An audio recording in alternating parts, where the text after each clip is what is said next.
ID for tonight's meeting is 909-174-0347. If you would like to participate but do not have any smart devices or are away from those devices, you can call in by phone by dialing 1-888-475-4499. And again, the webinar ID is 909-174-0347. Participants should familiarize themselves with the raise your hand feature, which I think on the application is under reactions now. And if you're on the phone, to raise your hand, you just have to dial *9, and the chair will call on you when it is appropriate to hear from those people who have raised hands. The agenda lists all topics which may be discussed at the meeting and are those reasonably anticipated by the chair. Votes may be taken as a result of these discussions, but not all items listed may in fact be discussed, and other items not listed may also be brought up for discussion to the extent permitted by the open meeting law. I will open tonight's meeting by roll call.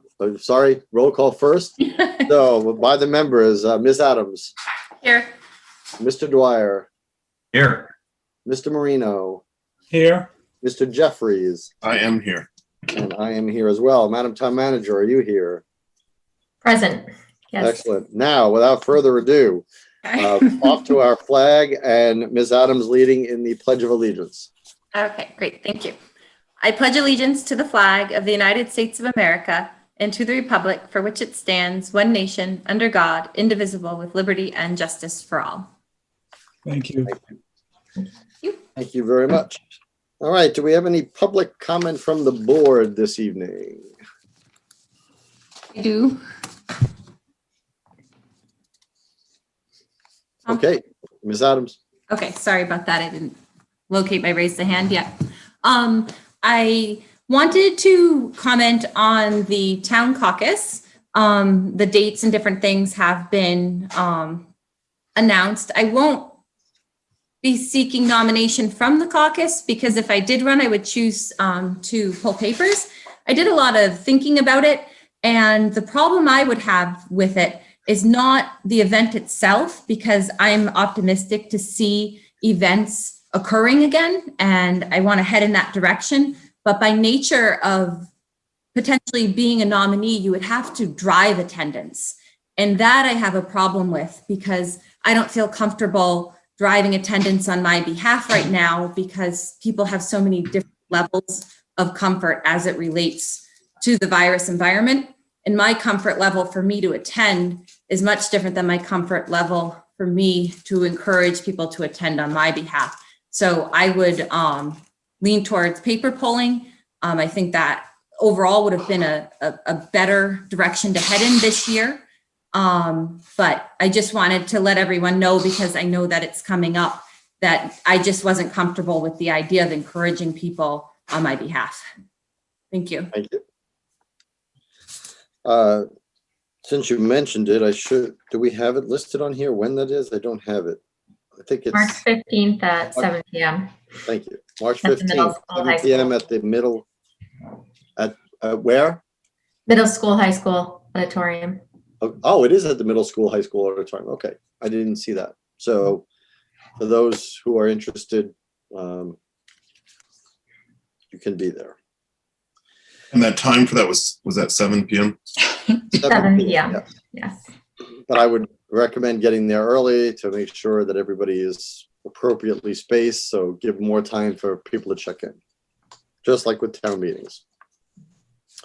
Any other public comment from the board? Public comment from the public? Mr. Luck.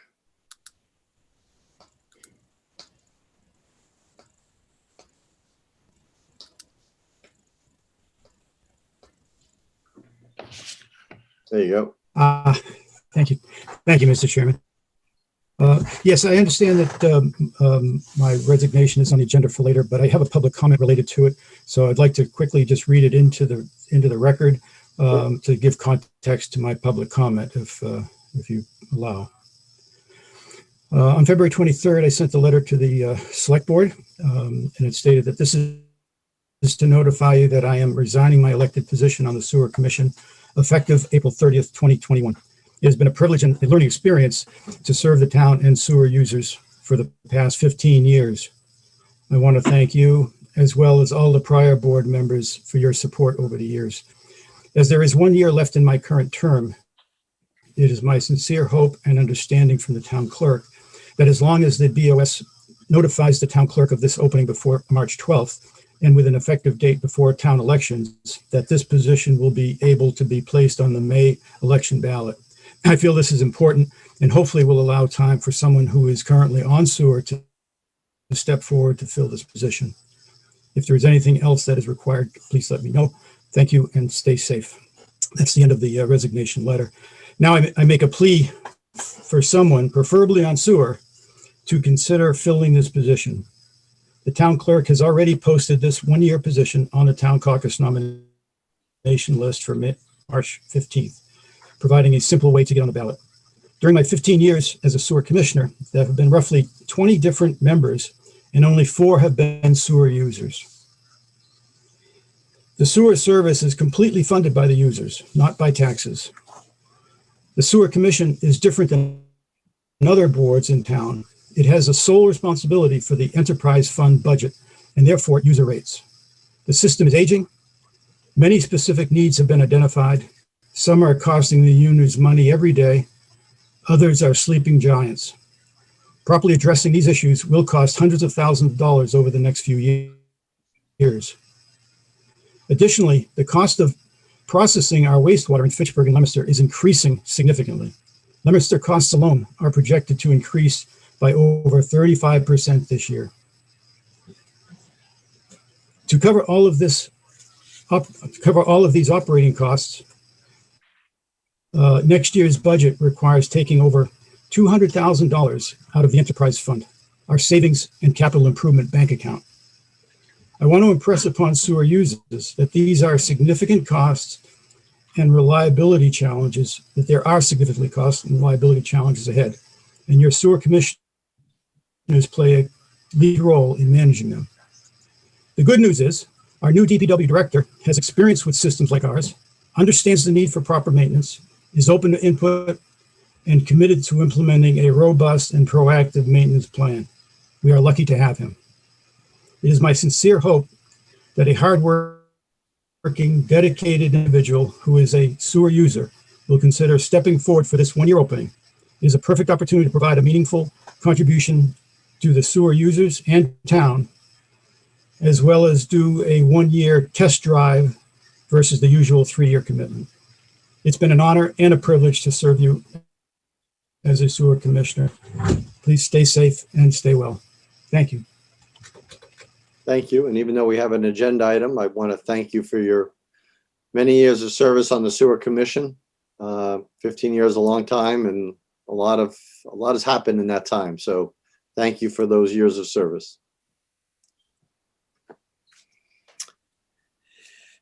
Okay. Any other public comment from the public? Seeing none. Madam Town Manager, do we have any announcements? None at this moment. Okay. So at 7 p.m., we have a meeting with Representative Michael Kushmerek, who is here with us, who could not be here last time when we had the other state delegation here because he was fulfilling his final day of duty in the Fitchburg City Council. So thank you for joining us now, Representative. Let me unmute you. Good evening, everyone. Good evening, Mr. Chairman, and good evening, members of the Select Board and Madam Town Manager. Thank you for giving me this opportunity to speak with you and formally introduce myself. And I apologize that I missed the last meeting with the delegation, but wanted to fulfill my final duties to the City of Fitchburg as a City Councilor at large. And so excited to now fully embrace and be solely dedicated to my new role as state representative to the 3rd Worcester District, which is comprised of Lunenburg, Precinct B, and the City of Fitchburg. And so, Mr. Chairman, if it's acceptable to you, I prepared kind of an agenda of items through my conversation with Madam Town Manager, and I thought I'd give kind of a 10-minute rundown or so, and then leave plenty of time for questions of this body. Yeah, so it's good that you didn't arrive with the other delegation, because now you have the whole floor to yourself. So there you go. It was good timing. So the floor is yours, Representative. Wonderful. Thank you, Mr. Chair. Again, my name is Michael Kushmerek. I'm the state representative for the 3rd Worcester District, and 2 months into my new role, I'll admit the vast majority of my time in public service has been as on the municipal side. 8 years as a Fitchburg City Councilor, the past 5 years of which were spent as council president in neighboring Fitchburg. And Mr. Chair, I don't miss administering meetings on a weekly basis by Zoom. So I'm not as envious of of that responsibility. But in all seriousness, I understand how difficult of a task it has been for each of you to administer your duties at a time of COVID. This is not typically how municipal government runs, and I realize that the challenges are great and the difficulties are many, and excited to work and be a resource to the entire district, but in particular to each and every one of you moving forward. I've spent the past 8 years on city council, and my career has been in higher education administration and fundraising. There'll be many new opportunities ahead, and I kind of approach every day as a learning curve, and learn something new. I would typically say every day in any job you do. I think at this point, 2 months into my role in the legislature, I'm learning something new every 5 minutes. I have no doubts that this meeting will be any exception to that.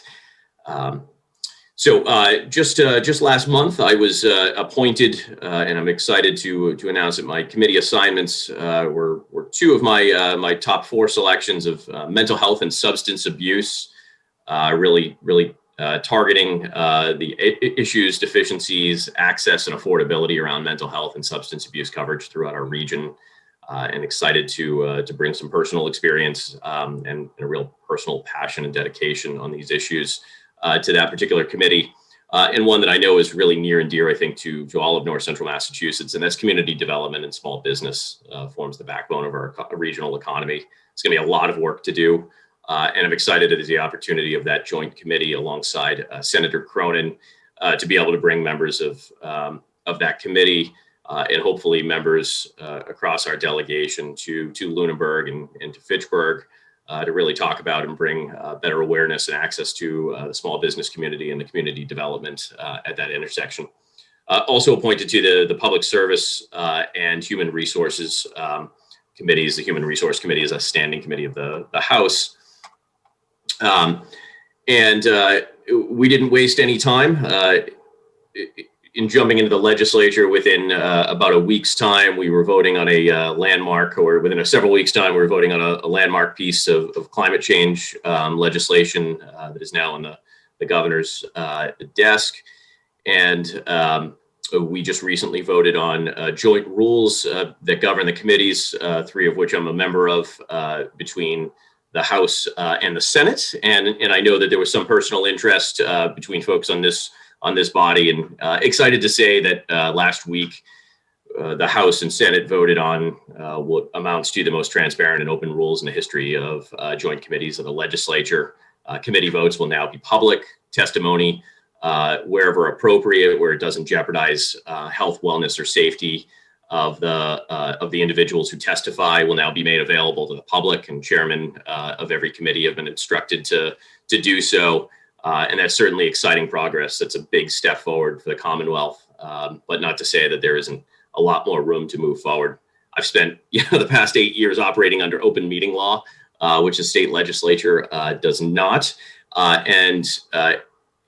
Every email I've sent, every vote I've taken has always occurred in the public space. And so I'm anxious to continue to move the legislature in that direction, to make sure it's transparent and accessible to everyone. this was a learning lesson as well, that lobbyists actually now have to log all of their activity and all items that they spend more than 15 minutes on with a legislator, and it's all available on the Secretary of State's website as well, which is exciting. You can track who is speaking to who and about what in terms of lobbyists and their access to legislators and how that may impact legislation. So I think that's a big movement in the area of transparency as well. I think most folks often think of, your term in the legislature is you're constantly introducing bills. And I'll admit, after I started the cycle of campaigning, you start learning more and more about the process. And it's really every bill you file. I apologize. Every bill you file for your whole first session, that 2-year time, occurs really within your first 6 weeks. So I'm proud to say I filed 10 bills, and the top, and I think most relevant to perhaps everyone in Lunenburg, is known as the Muni Choice Bill. You may recall then Representative, now Mayor DiNatale, filed this after the 2008 ice storm. But this once again brings legislation forth that would give municipalities the option to vote to make a private electrical grid part of a public utility, and takes the veto power, so to speak, out of the hands of the utility company and places it back with the hands of the municipality and their ratepayers. Certainly, ratepayers would have to vote on this as well within each municipality. But ultimately, it gives the municipality the choice and puts the power, no pun intended, back in the hands of ratepayers and their residents. As we know, Unitil is the highest electricity rates in the entire Commonwealth, and it's really not too close. And we have local examples such as Sterling that have municipal power, which boasts one of the lowest rates in the Commonwealth, with similar climate and topography changes and challenges that we share in this district. So excited to be able to introduce this legislation once again with the support of Senator Cronin. And I'll be coming back to this body to ask each and every one of you to perhaps assist in some public outreach to be able to help to get some additional data. Not asking for it today, but at some point we'll be asking for ratepayers to share voluntarily any of their redacted bills, so we can demonstrate to the legislature the kind of challenges that our ratepayers are facing in this area. Additionally, introduced bills around medical necessity that would ensure that primary care providers and patients and their doctors are the ones that determine what is considered medically necessary treatment in the areas of mental health, taking that out of the insurance company and placing it back, that decision back in the hands of, again, patients and doctors.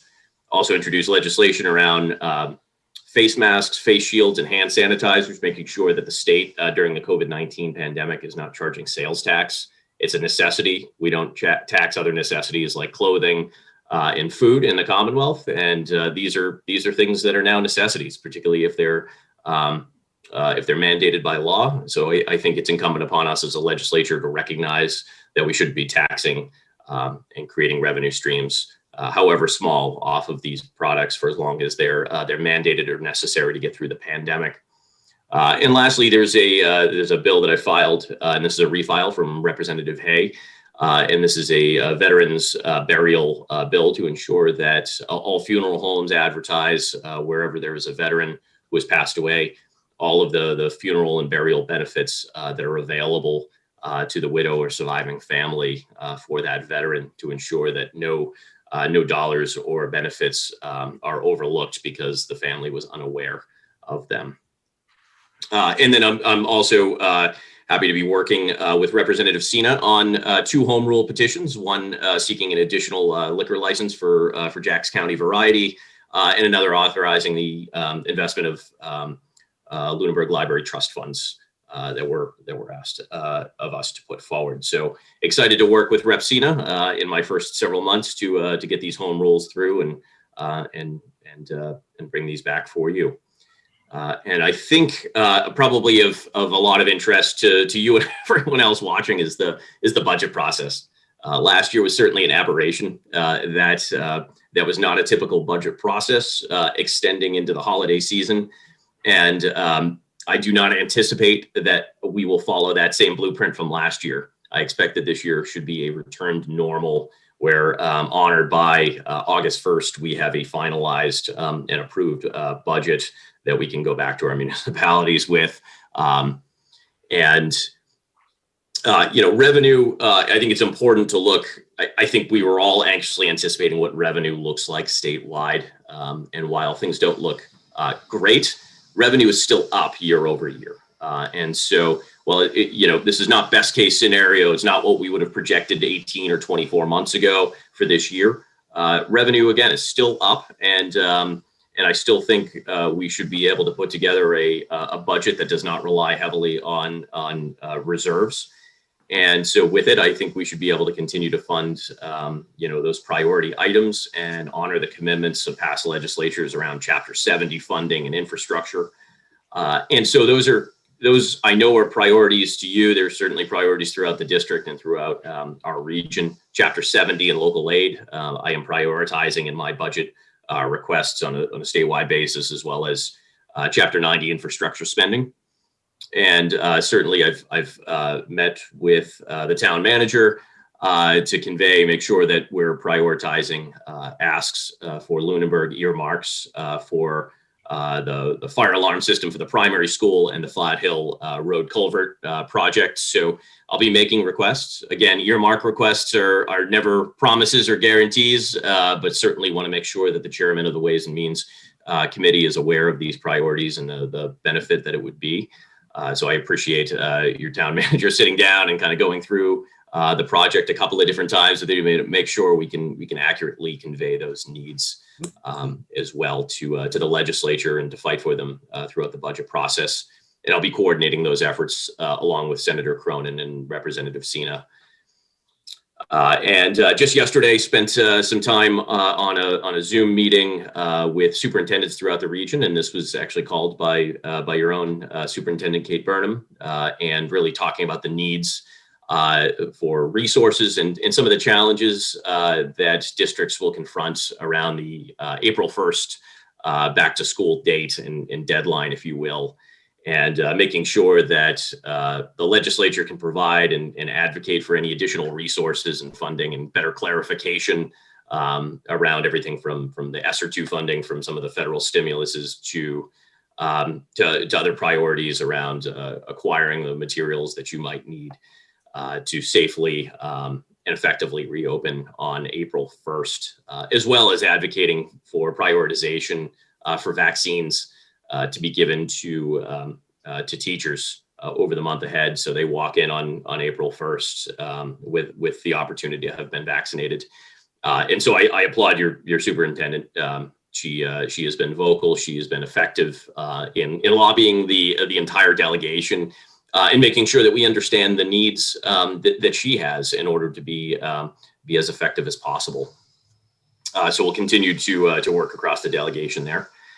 And I'm sure you are hearing similar calls and demands and questions that my office and the entire state legislature has been receiving around vaccine rollout. And I can assure you that on a daily, if not hourly basis, I'm on the phone and coordinating with Senator Cronin, Representative Sina, Representative Higgins in neighboring Leominster, as well as Zlotnick, Harrington, and Ferguson, and in our neighboring districts, and really trying to ensure that there's an equitable approach to every region in the Commonwealth, but in particular, North Central Massachusetts is a glaring hole in terms of vaccine distribution. We don't have a regional site. There are 2 public health networks operating in our region. The Montechusett Public Health Network that supports from Gardner to Fitchburg down to Clinton, and then the combined boards of health of the Neshoba associated boards of health. And both have all of their ducks in a row and have been effective in meeting all of the criteria, but certainly we await the administration's granting of vaccine access. So as a delegation across, I would say bipartisan, but this is really tripartisan because North Central Massachusetts boasts the only tripartisan delegation in the Commonwealth with Representative Whips representing Athol as the state's only independent. And we have been unified in calling for greater prioritization and more regional equity for vaccination. So we'll continue that approach.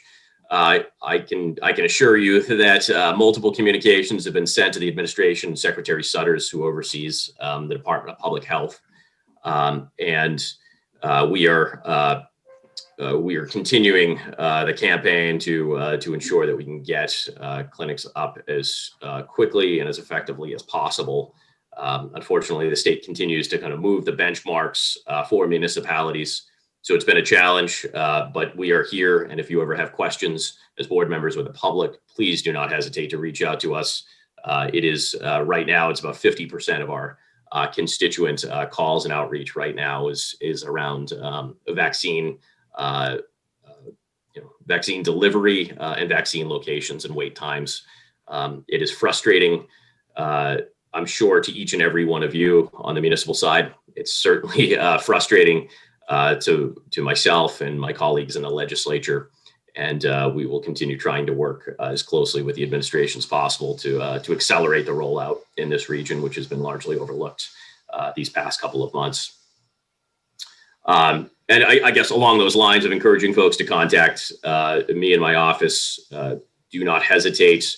I have a number that goes through directly to my cell phone. It's 978-829-1954.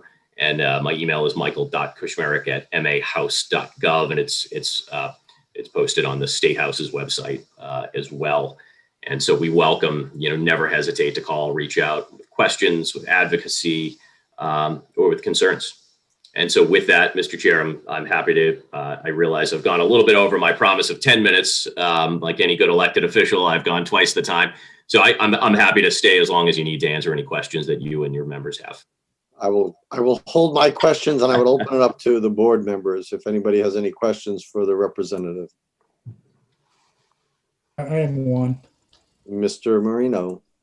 Through you, Mr. Chairman. Mike, I know that Chapter 90 funds, there's been a move to increase those over the past several years, but with very little momentum. And I just bring it up so that you can keep it on your radar, because obviously, having come from the city of Fitchburg, you realize that that's a huge issue. Lunenburg obviously has had to create a pavement management plan because of that issue. So just mentioning it, keep it on your radar. Maybe we can get it back in, at least into committee or some form of a bill or whatever to try to increase those funds.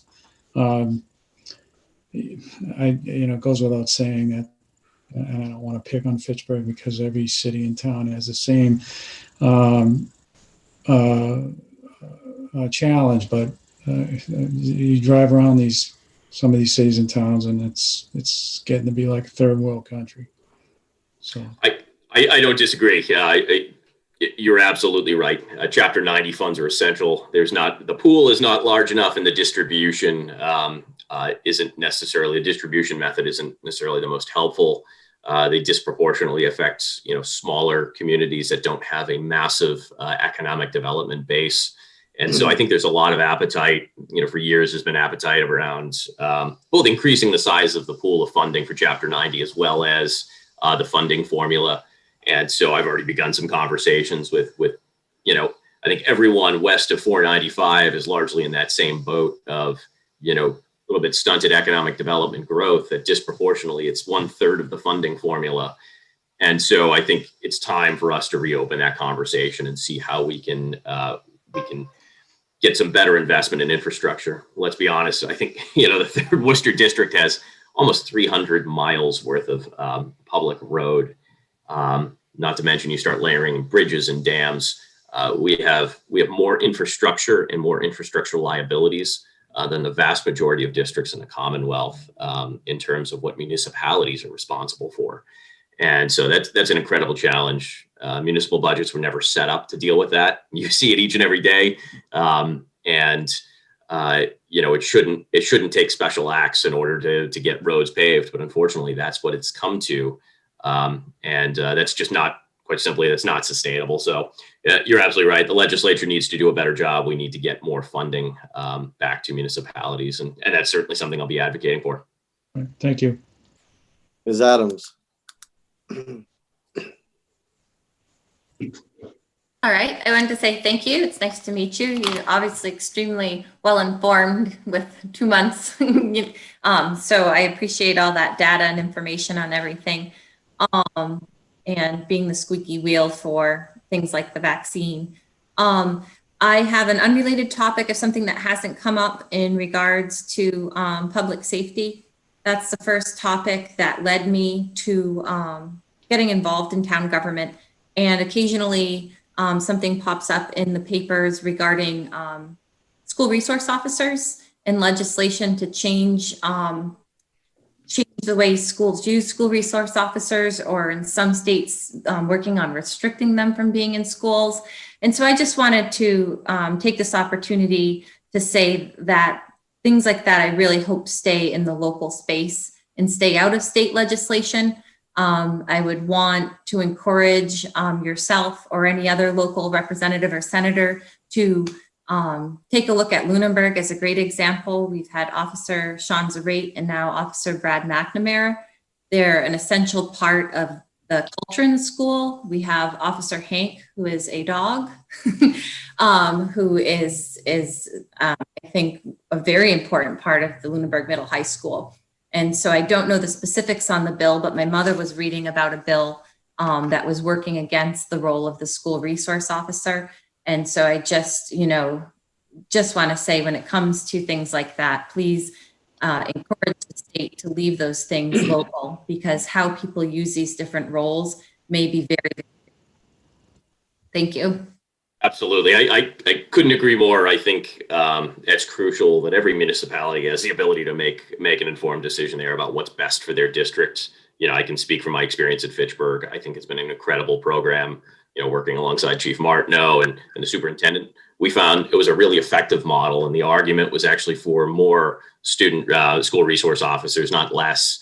And I'm fully supportive of our chief of police and superintendent. And I've spoken to Chief Gamble, and also spoken with the superintendent here, and so my commitment would be to would be exactly that, to support localities' ability to determine what the best model for school resource officers is in their community.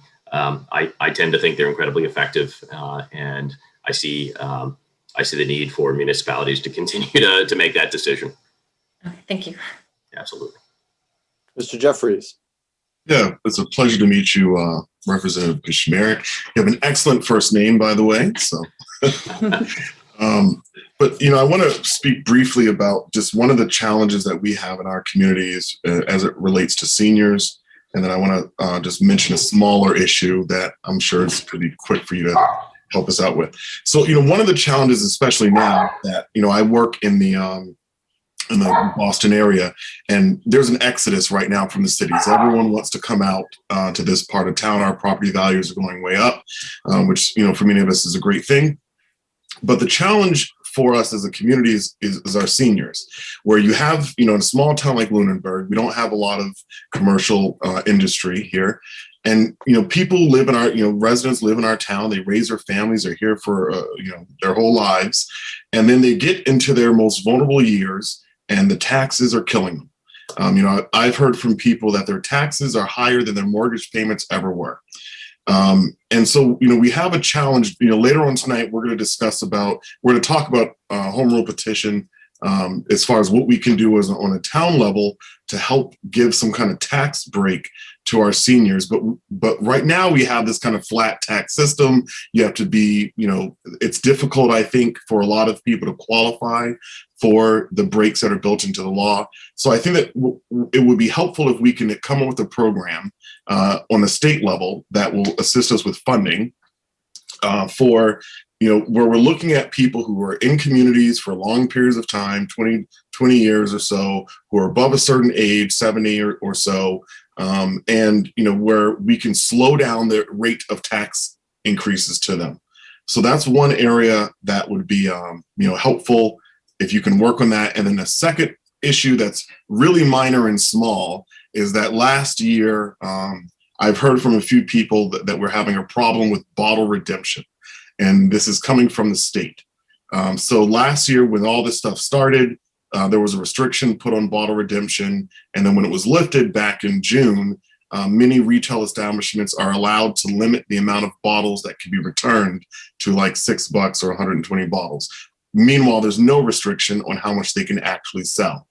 And so with this type, with what we're doing right now, it's difficult for people, they don't want to go out to all these faraway redemption centers, but at the local stores, we're being hit with a serious restriction. So, the idea behind the bottle law is to encourage people to recycle, but if you can't bring back your bottles, you're just forking over all this money to whomever. So it would be helpful on like I said, minor issue, but if we can do something to kind of lift that $6 120 can limit, I think that would be beneficial. First, I'll start. Excellent name as well, and I'll reciprocate there. But on both issues, and I was smiling as you were talking about, the kind of increasing tax assessments, because I spoke with Chairman Alonso about this in some detail this past fall about exactly that same issue of, with exponentially rising property values, what we're starting to do is price out seniors and make it unaffordable. And they're being punished for living in a community they've lived in their whole life.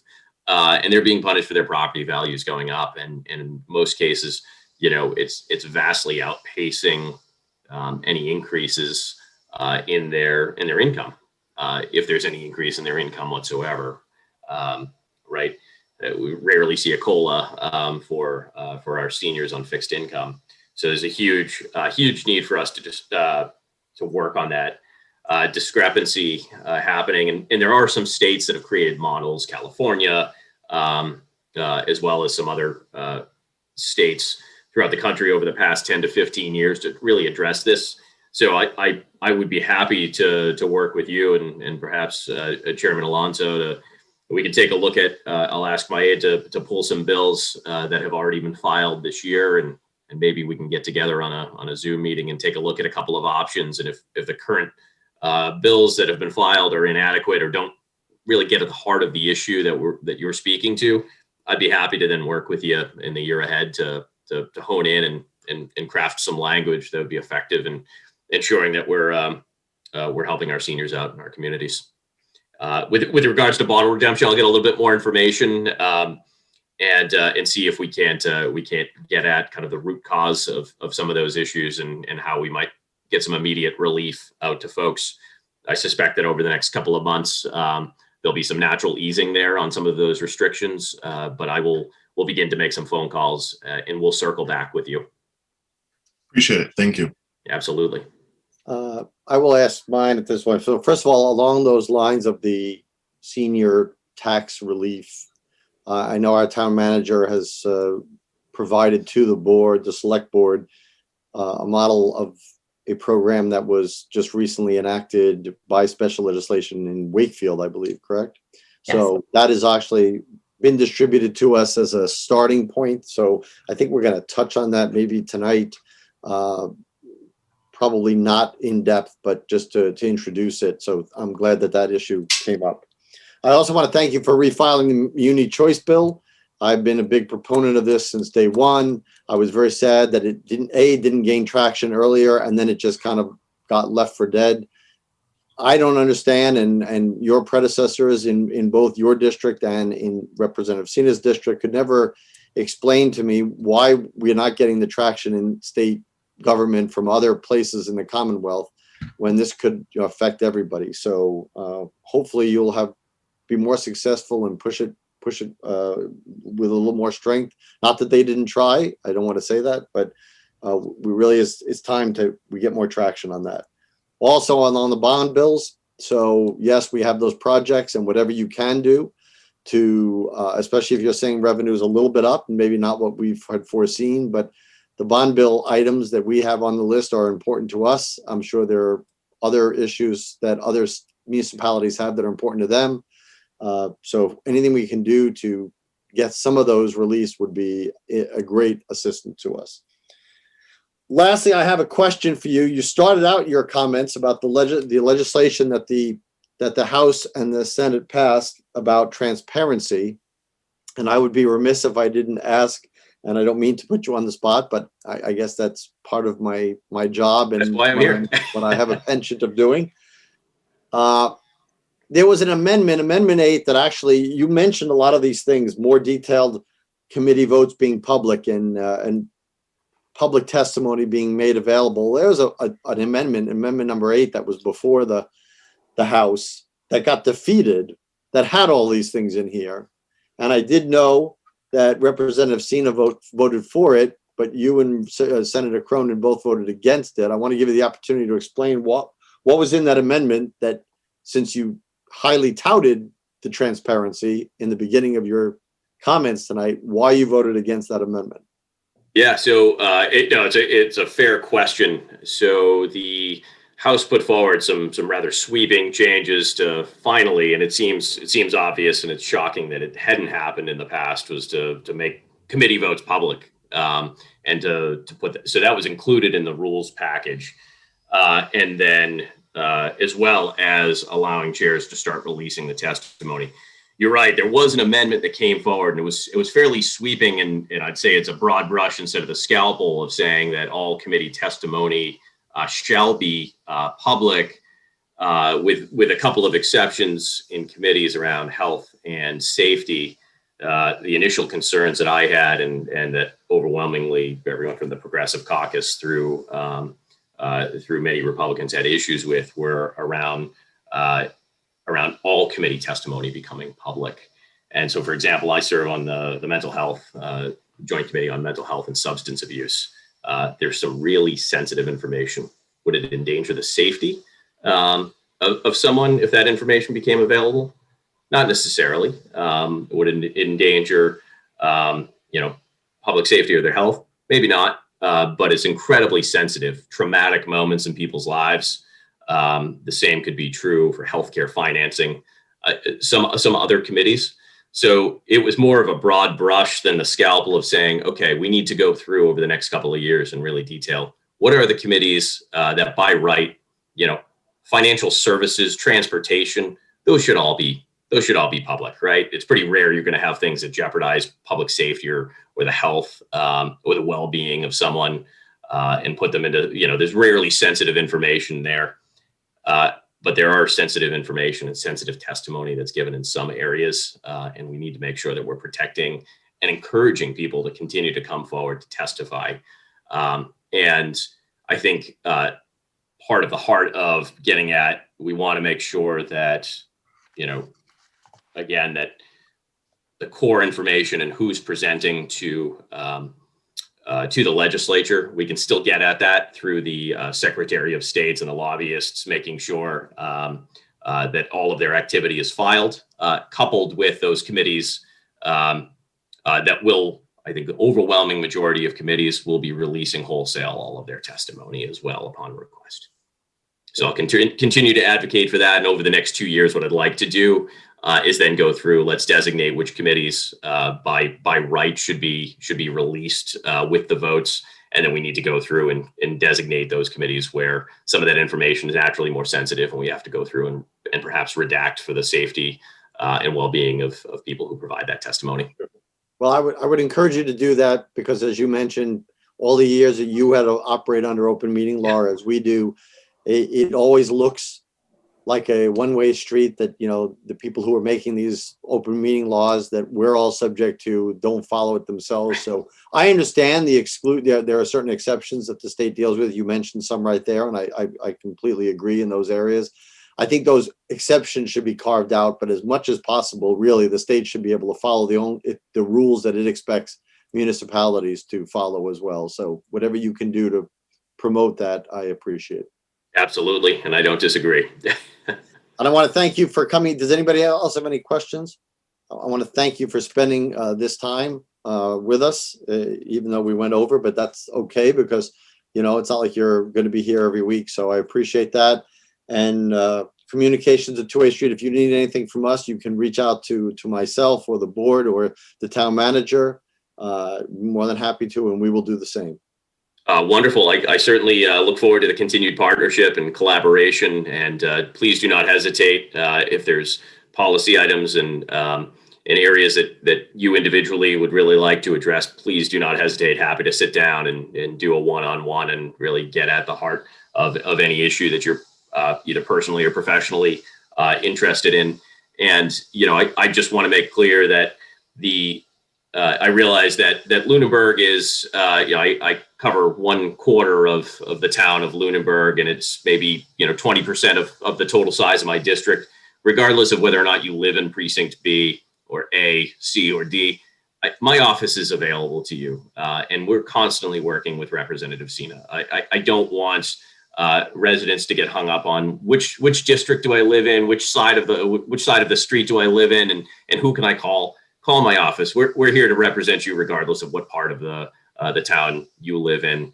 And also I hope that you see it as a resource that you have two representatives, not just one. You know, I think that's a wonderful asset of that's two votes in the lower chamber and one in the upper chamber that you have. That's certainly more than most cities and towns. And, you know, we're going to work together as a delegation, not just Senator Cronin and Representative Sina, but across all of North Central Massachusetts to fight for a lot of the commonalities that we all share amongst our communities. So again, I appreciate the opportunity to address and speak with you tonight, and look forward to working with you in the future. Thank you so much. Now back to work on those vaccines. That's right. All right. Thank you so much, Representative. Thank Take you. care, everyone. Thank you. Okay, 7:30, a meeting with the DPW director regarding an update on complete streets. So let's see, Mr. Oliva, unmute. You are unmuted. I don't know if you want to jump right into it, or Madam Town Manager, you want to introduce it, but let's get to complete streets. No, if the DPW director, he can go proceed with doing the introduction. We're not hearing you.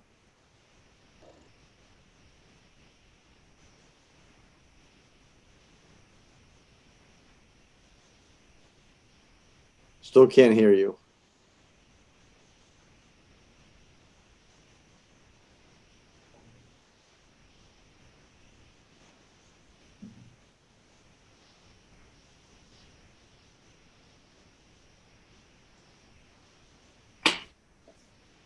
Sometimes it's helpful to sign off and sign back in. Yeah, you may want to jump off and jump back in.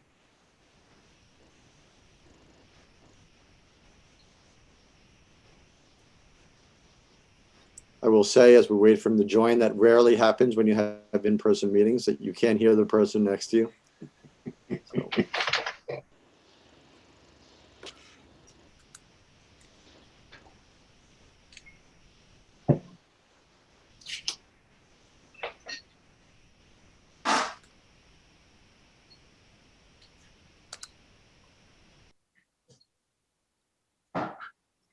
It is not going.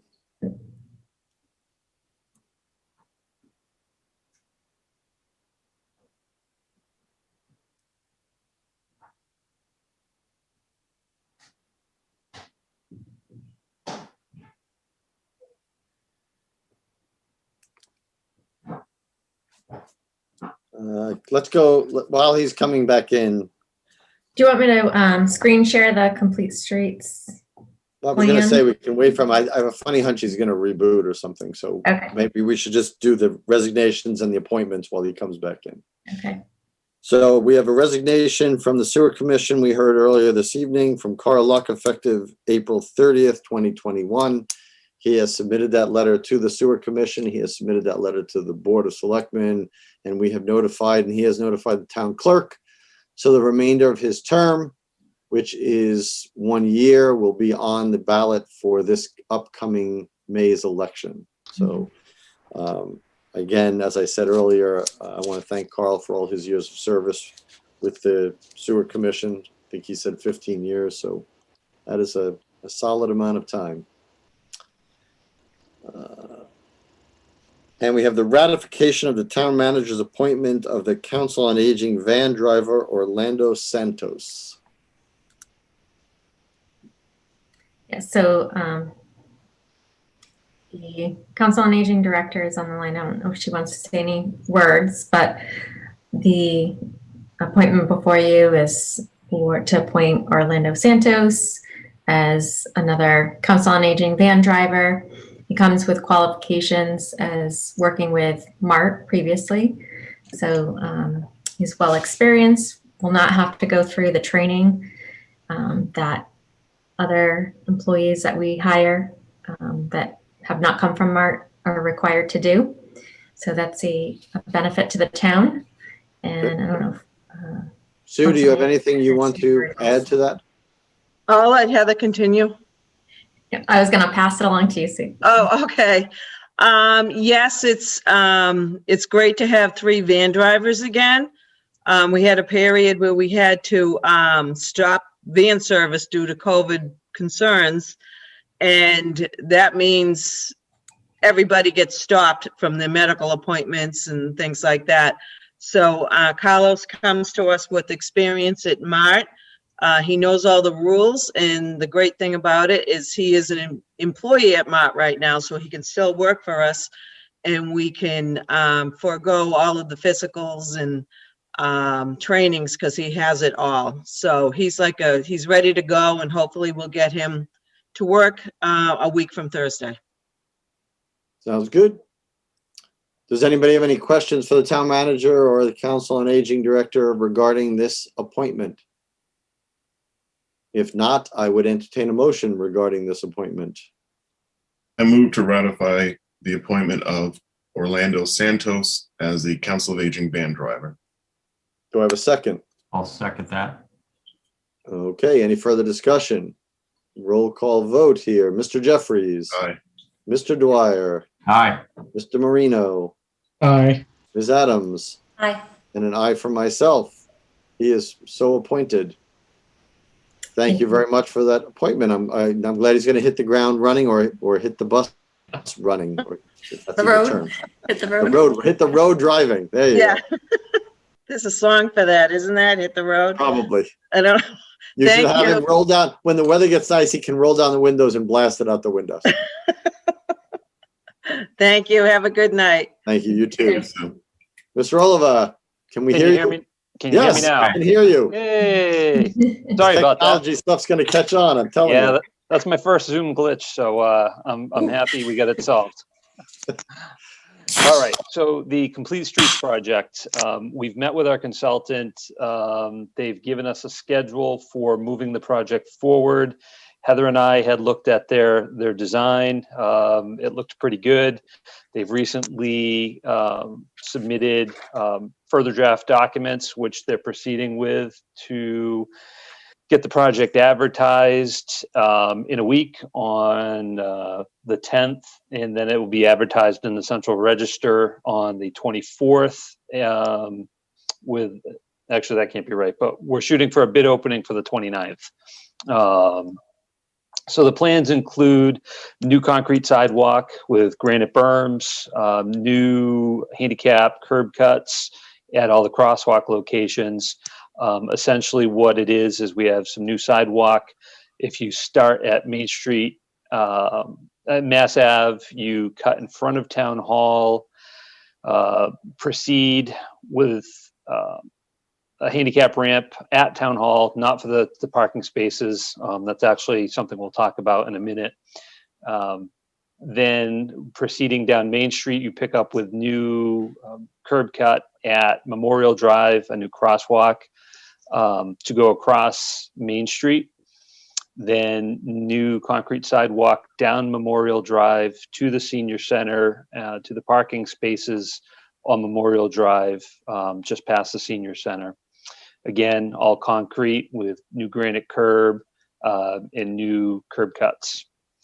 Also, if we move further down Main Street and towards the intersection of Main, Oak, and Highland, we'll be doing a new handicap curb cut and crosswalk to cross the portion of, I guess, Main Street at Highland to the Grass Island. And then there will be completely new concrete sidewalk at that Grass Island to get pedestrians from the Main Street sidewalk over to Oak Street. So then there would be another crosswalk as you cross, I guess you're crossing Oak Street at that point, and then making that connection. So there's a total construction in the base, call it the base project, because I'm going to talk a little bit more about some additional work Heather and I talked with our consultant about, but the base work is about $260,000 with a contingency. The construction is actually they're estimating $215,000.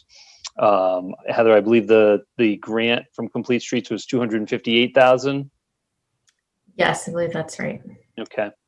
One of the some additional work Heather and I talked about doing above and beyond the original scope they provided us was to redo the sidewalk in front of Town Hall. So right now we currently have a single handicap spot in front of Town Hall with no real ramp, and that was identified as a spot for a ramp and access to Town Hall. So what they've done and looked at on the plans is to add a curb cut there, as well as a handicap spot with a painted island, an accessible aisle to make it compliant.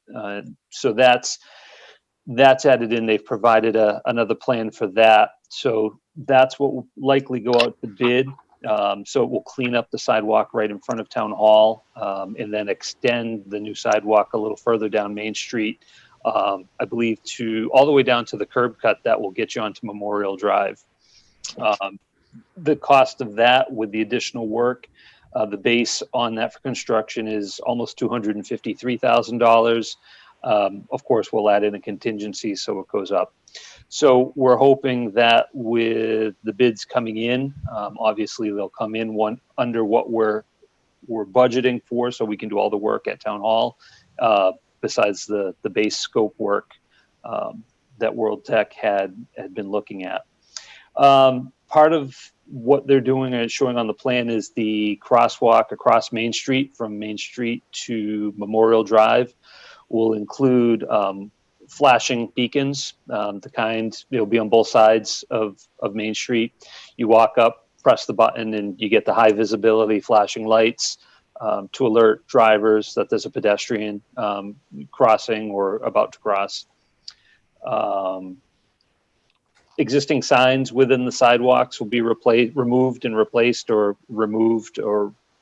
some new signs, pedestrian signs will be added. All in all, it's going to make pedestrian access from the center of town at Town Hall to Memorial Drive much better. It will include sidewalk on Memorial Drive, which we don't have now. So kids using Memorial Drive to get to the teen center will have designated sidewalk where they don't now. I guess currently now they're here, there, and everywhere. So hopefully they'll use the sidewalk that we're going to put in there. Overall, it makes access, especially accessibility in the downtown, much better considering the number of ramps that are proposed and the crosswalks that are proposed. So right now, as I said, we're shooting for a bid opening on the 29th. And they will be submitting plans and getting things advertised soon. There's one question I do have, I didn't hear in that, and maybe I missed it. So there's a piece that a lot of people on those walks commented on, and that is when you cross over Mass Ave from the Ritter Building corner and you want to get to Town Hall, you're right into that. There's no sidewalk. There's just gardens there. Yeah, so I didn't mention that. At the garden, there's a sidewalk that will cut through, kind of around the landscaping and connect to the sidewalk on Mass Ave. So when you cross Mass Ave, you'll land on the sidewalk on the opposite side from the Ritter Building, take a few steps, I guess, to the south, and it will put you on that sidewalk to cross through that landscaped area. Okay, good. All right, thank you. Anybody else have any questions for the DPW director? One other, just Mr. Chairman, Yes. Madam thing Chair. I just want to make apparent to the board is that the handicap spots in front of or the handicap spot in front of the building. So right now, in front of Town Hall, right now we have 3 spots on the Town Hall side of the road. And because of accessibility requirements, we need to turn one of those spaces into a hatched space. So there'll be 1 handicap space, a hatched space for access, and 1 regular space. Okay. And I didn't hear the time frame. But once the bids are open, should everything go according to your plan, Mr. Olivo, what would be the time frame of completion of this project? It's a fairly uncomplicated project, so the timeline, I forget exactly what World Tech told us, but I would expect if we can get this bid in the spring and get it awarded by summer, it's probably only a month or 2 to get it wrapped up once construction starts. End of summer? Yeah, that's reasonable, I think. Okay. Excellent. Thank you so much. You're it was welcome. worth you coming in 3 times to hear that. That's all good news. I'll stick to my work computer. I tried my Mac at home and it didn't cooperate. So we'll stick. I'm glad I had both. Yeah, I'm sure there's they're adding on to Murphy's laws with Zoom, Murphy's Zoom laws now. Yeah. Your microphone and everything will work until it's time for you to speak. That's what Yeah. Hopefully we'll be done with it soon. So, Yep. Well, thank you all. Have a great night. Thank you. Thank you too. Thank you. Okay, current business. We have to execute a final copy of the TIF agreement with Bright Farm, Mass Greenhouse LLC, as provided by the Massachusetts Office of Business Development. This was provided to us by the town manager. I think the Massachusetts Office of Business Development had some minor modifications. Do you want to go over those, Madam Town Manager? Yes, this is in your Google Drive. These were, there's only now 1 change to the document. Which one are we looking at? The final, the Word document that says final? Yes. Okay. Yes. So I left version 1 in so you could see the suggested changes that they originally provided. Their council was asking us to sign that version, but they came back. I received a different version today, and the only change, and it's a tracked version as well, is on page 5 of the document, and the new number 2, stating this agreement shall not be amended without prior approval of the EACC pursuant to General Laws, Chapter 23A, Section 3E, Paragraph D. I'm assuming they're going to clean up that language because without prior or approval, Yes. I assume there's Yeah. some noun that's missing in that sentence. Yeah. Either the or has to go away or there's going to be prior something, permission or approval. So one of those. Can we determine what that is from this, what they mean? Can we just take out the word or? Let me see. The previous version.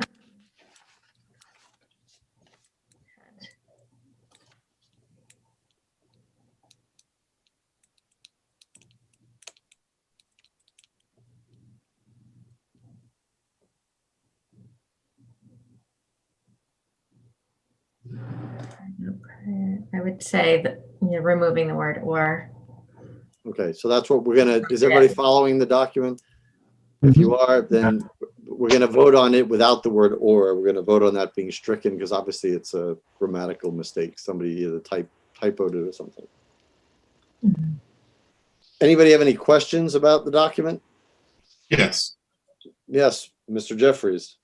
So I was looking at the section, and I'm trying to find it again. It's not in my notes about how, if they don't comply with the agreement, the process of canceling it. And I had a question about that, but I'm just trying to find that section real quick. I think it's 11. I think what's 11? I think I'm looking in section B11, but I just want to confirm. So what the question is, and I want to find the area, but as I was reading it, it was, it's number 8. It's about how, if they don't comply with the agreement, the process to get rid of the agreement. And yeah, it's in section 8. And let me just find the wording that I had a question about. The town shall, okay. Agrees that the town has a right to petition the EACC to decertify the certified project and to revoke this agreement if the town, acting through its select board, determines in good faith that the company has failed in a material way to meet any particular obligations as set forth in this agreement. So my question was material way. That seems very specifically specific language that was intentionally included, which would imply that you cannot agree to certain things that are in the agreement, and so long as it's not material, that it's not a violation. And so my specific question is about our staffing requirements, and that we noted in the very beginning of this, where we talk about the requirement for them in B1 to need to hire 48 people, 48 full-time jobs. The amount of permanent full-time jobs shall not get below 48. In one iteration of our discussions, we were talking about, well, if they need to go below that they'll give a raise to X amount of people. That language has disappeared, in different versions of this. So now we have so what I'm curious about is, do they consider 47 employees to be a material change? Yes, because in number 1, and right after it talks about that number of jobs at 48, it says if the number of permanent full-time jobs falls below 48, the company acknowledges that it will be considered in non-compliance with its obligation on the agreement. That's yes, but, however, non-compliance is not, to me. Non-compliance would be a reason for termination or decertification. I think that while I read it that way, that's what my question is to them, is they've noted that, specifically saying if you don't do this, we're not compliant. But non-compliance in and of itself is not sufficient to be a material issue. And so my question is on material. What do they consider to be material, and what would be something that they cannot comply with that would be not non-material? Again, I could make an argument. First of all, I don't know, when does this have to be approved by? I mean, They have I their. hesitate to go through another cycle of this, because material is one of those words that give lawyers and judges and everybody jobs, because there is no definition of material, just like reasonable, the word reasonable, things like that. I think if there was a whole section about how many people they want us to hire, it would be hard to determine that somebody would not find that material, since it incorporates the first section of the company's obligation. Like section number 1 of their obligation is this what you have to do. How could that potentially not be material? Would be my argument. But that being said, I'll ask the question, when does this have to be signed by? Their Bright Farms meeting with the EACC is March 18th.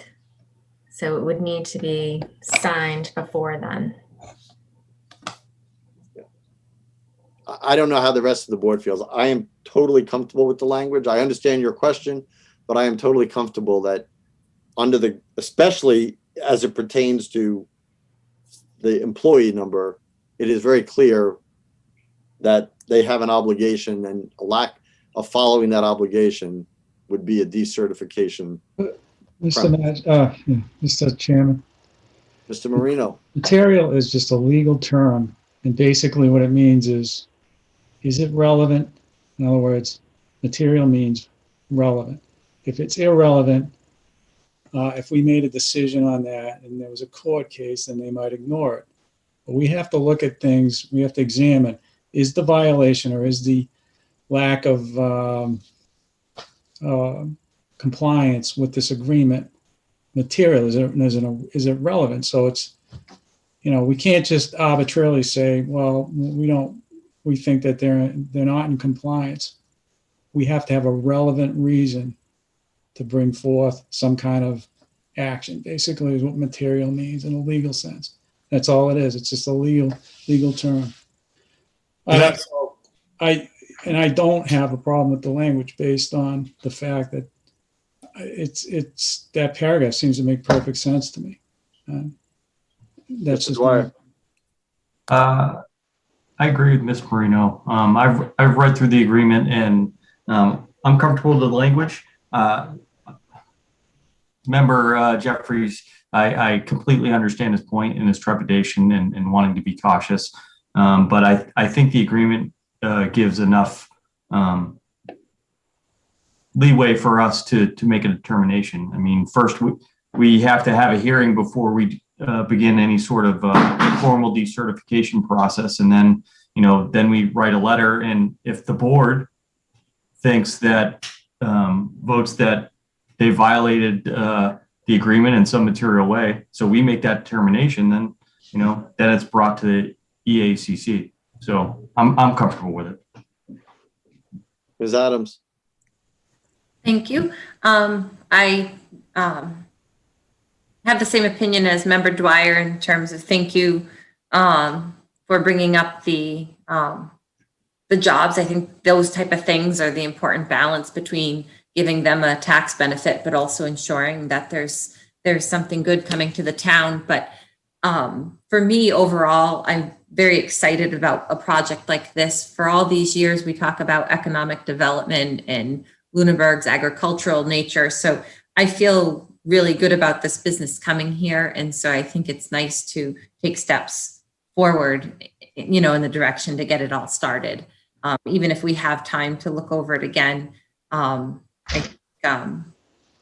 think it's just such a good project, and it's something Lunenburg really needs as business. So I would be prepared to vote on it tonight. Mr. Jeffries. Yeah. So, I mean, I agree with everything I agree with most of what's been said. I am generally in favor of this TIF agreement. I don't have there's nothing in here that I disagree with, but, we do have, 2 weeks before this needs to be signed. And I would like for us to ask the question and get confirmation that our understanding today is the same as their understanding. I mean, to me, there is no negative impact whatsoever if we approve this today or next week or the week after, because all of this will happen before the 18th anyway. But I would just like by to the way, ask the question. Mr. Jeffries, who is the they you're looking for acknowledgement from? Sure, the they is who we're making this agreement with. So Bright Farms, or as they're called, Mass Greenhouse LLC. Right, And but the this is attorney? not an agreement. This is an agreement with the state, right? The language is Agreement. what- It's agreement between a bunch of people, but I guess. No, it is an agreement with them. I apologize. Madam Town Manager. but the language needs approval from the Mass Office of Business Development.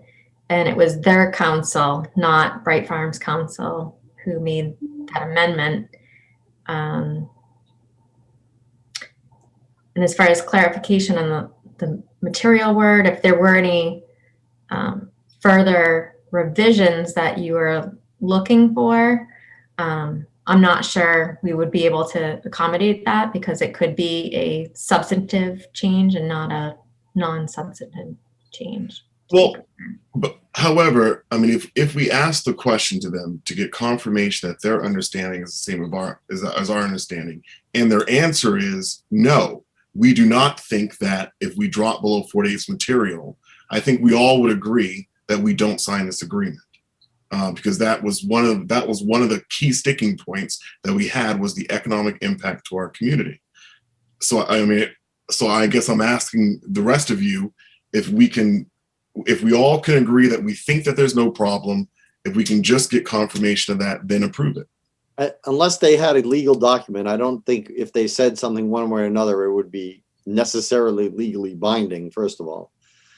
If you want to get confirmation from our town council and have them review it, which we can certainly turn around in a week, then that's one thing. But if we're going to go to them and get an answer that, again, we can't really hold them to, especially if they give it verbally, because if it is changed, then we have to go through the Massachusetts department again, and we're not going to get it back in time.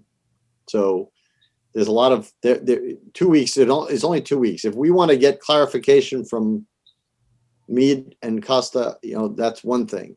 But if we want to go back to the company, I'm more interested in if we feel we're covered. Otherwise, I'm willing to vote on it tonight, but I'll let the board again decide which way they want to go.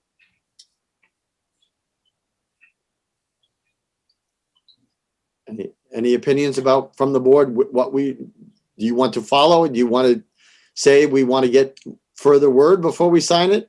Or do you want to just approve it tonight, which is, again, majority vote here? Mr. Chair, through you, I'm more than happy to vote on it tonight. But if, as you suggested, we have town council weigh in on that, I don't have an issue with that either. I would agree with Selectman Dwyer. I don't care either way. We can let town council approve it. I just don't think there's anything wrong with it. I read through that thing twice today, and gives us a lot of authority, gives the courts a lot of authority. I think it's pretty well written, actually. And I think it covers the base that Selectman Jeffries is very concerned about. But let town council look at it. Ms. Adams. I'm comfortable voting tonight as well, but I'm also comfortable, giving it the extra week if there's anything that would make. I like saying Selectman Jeffrey. I'm still struggling with titles. Member Jeffrey. So, I guess there's if there's something productive that can occur over the week and it doesn't delay anything, then, I guess I would just maybe get the town manager's opinion. Madam Town Manager, can we get Adam to look at this? I'm Yeah, I can not certainly do usually, that. only because we have a week. So if he doesn't get back to us by next week, we're going to vote on it. Actually, I'm not going to be here. So you guys are going to vote on it because we have to vote on it. I don't want it delayed, but in deference to Mr. Jeffrey's question, I'm more than happy to get our town council's feeling of whether we're covered, especially as the decertification applies to section B number 1 about the employment. Nope, Have I can characterized certainly that correctly, Mr. Jeffries? That is your concern? That is my concern. Okay. So if we can get an opinion from town council on whether that sentence that says that the below 48 is non-compliance, does that constitute a material breach that can be decertified? I can certainly ask town council and see if we can get a response by the end of the week. Yes, please. I appreciate that, the support from the fellow members to help get that question answered. And I look forward to us signing this TIF and getting this business in town. Yep. Well, now there's only 9 coupons left in your coupon book, so. That was a joke for people. This is not the way government works. Number 2, vote to approve the Conservation Commission's acceptance of a parcel of land at 361 Mass Avenue from Bright Farms. So the parcel donation is in our Google Drive.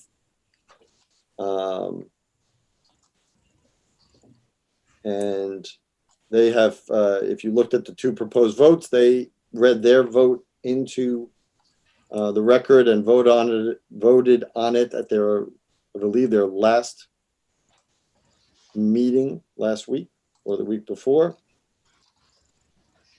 There's a planned map of what land they're donating from this property. And I have a motion to be read if we are ready to do. Ms. Adams, you had your hand up. Oh, sure. Yep. I just have a small question. And I think I know the answer to it, but at one time they hadn't purchased the land yet. They were waiting till they got to a certain point. So I'm assuming now that they're donating land, that they are the owners of the parcel. That is correct. Okay, thank you. You're welcome. And I did have a question because it did come up at the Conservation Commission's meeting that nowhere in here does it say that this land is being put into the care and custody of the Conservation Commission. So can that be added to our motion here? I believe it's inferred by their vote by Chapter 40, Section 8C. Okay. All right. So we'll just read it as is. This was drafted by Town Council, so. That's true. Who we just referred another document to. So we'll take their advice on this one. There we go. Okay. So I will read the motion and then somebody can second it because I have it open here. Mr. Chair. Mr. Dwyer. Voting to accept the parcel. I'm hesitant to vote to accept until we execute the TIF agreement. Because if we don't execute the TIF agreement, the whole thing falls apart and we've accepted a donation, I think, in bad faith. That makes sense. Okay, so you've created a snowball that's rolling downhill now, Mr. Jeffries. All right, so now we're not going to do this till next week. Is there any timeline on this? No. Okay. It's like saying you're not going to accept a gift on Christmas, you're going to open it on New Year's. All right, fine. Okay, well, we're racing through this agenda. Let's see. Number 3, so that's got to go on next week's as well.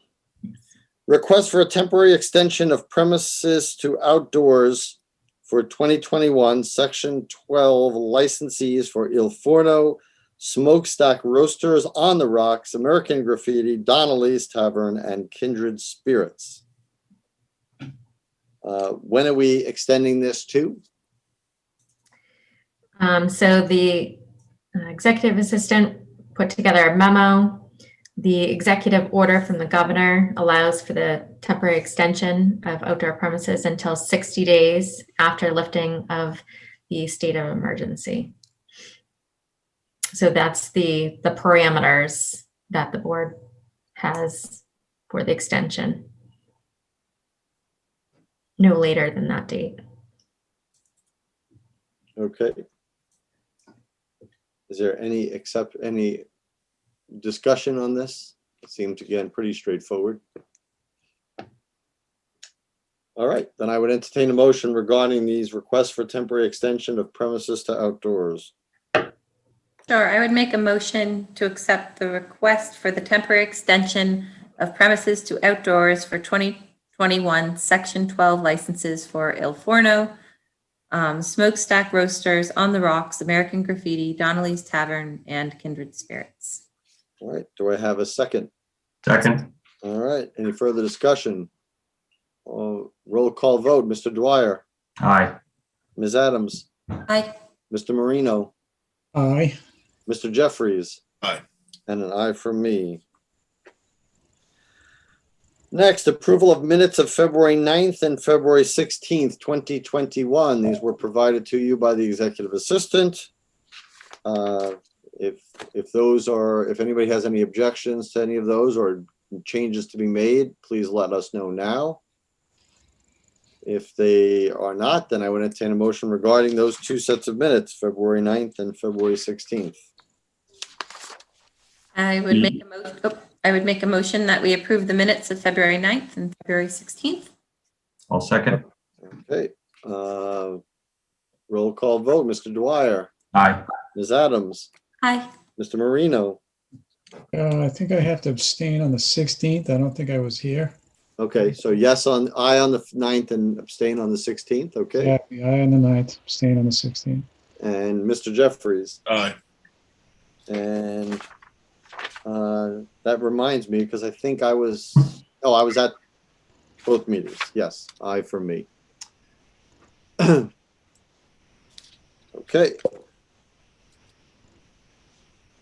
No, actually, I wasn't at the 9th, so I'm going to abstain from the 9th and say aye for the 16th.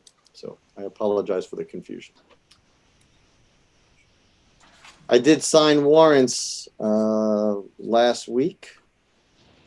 Accounts payable warrant in the amount of $214,039.27.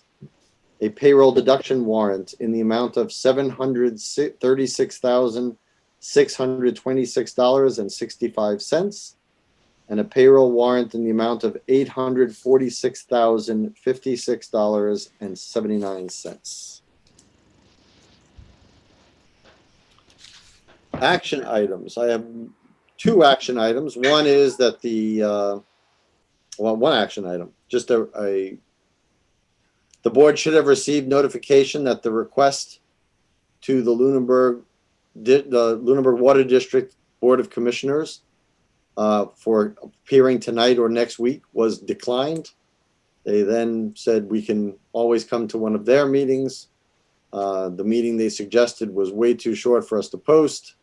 And then we pressed them about our invitation, and they have declined to show at either of those two dates. So that is where we are right now. Our invitation was declined. I don't know what the board, I mean, obviously their board meetings or commissioner meetings are public. Obviously any project that they might consider involves the town and road cuts and everything, and I would hope that we could at least discuss things openly, but they are a separate entity, a separate municipal entity, so we cannot force the matter. Ms. Adams. Sure. I had a question. They're meeting in person, and I didn't know. I know they're not a municipal group, but because their topics are of such interest, is there any chance that we can reach out to PAC to see if they would be able to record the meetings so that people who can't attend or don't want to, attend things in person, et cetera, is there any way to have these meetings become more accessible? Well, they could be, again, it's only through request. They're their own entity. So they would, and I don't know that, I mean, PAC would have to go there or they'd have to come to town hall because they're having in-person meetings. So we can make the request, but again, there's no leverage we have except asking.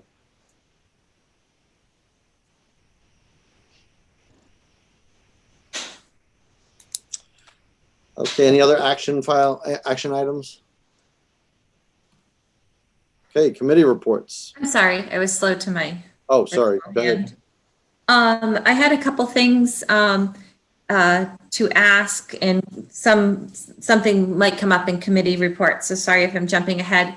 But I was wondering how the board feels about meeting with the TCP Building Design Committee. They haven't circled back to meet with us, and it is a group that we put together. I think they've come to some conclusions in their data, and so it'd be nice to put them on the agenda at some point and get an update or a discussion going as to where they are. I didn't go back to read the specific language in the warrant article, but they were charged with creating a estimate for the project. That's been accomplished. And so I think there's like a regrouping that we can do now that we've reached that goal. The other item I wanted to bring up, and I didn't know if we could make this a maybe permanent part of the town manager report. Somebody on Facebook, it becomes a joke, but they'll put, what's the trash talk this week, meaning actually about Casella and such. And there's two things that came up this week. people are really struggling with the small trash bags and they're breaking upon opening and they didn't know if they were returnable. And then there's lots of discussion about people being unhappy, but I do believe that you're negotiating new contracts because Casella isn't returning. Is that correct? That will be going out to bid shortly, and Casella has notified us that they will not be submitting a proposal. Okay, so I didn't know if in the town manager report, we might be able to put trash talk and constantly give everybody updates, because I haven't seen anything more thoroughly and compassionate. I mean, not like there's so much discussion of people's trash that I feel like that it's important to them. And then another thing that came to my mind that used to come up a lot through public comment when we were meeting at the town hall, and I haven't heard an update for a while. Any input on the weather vane?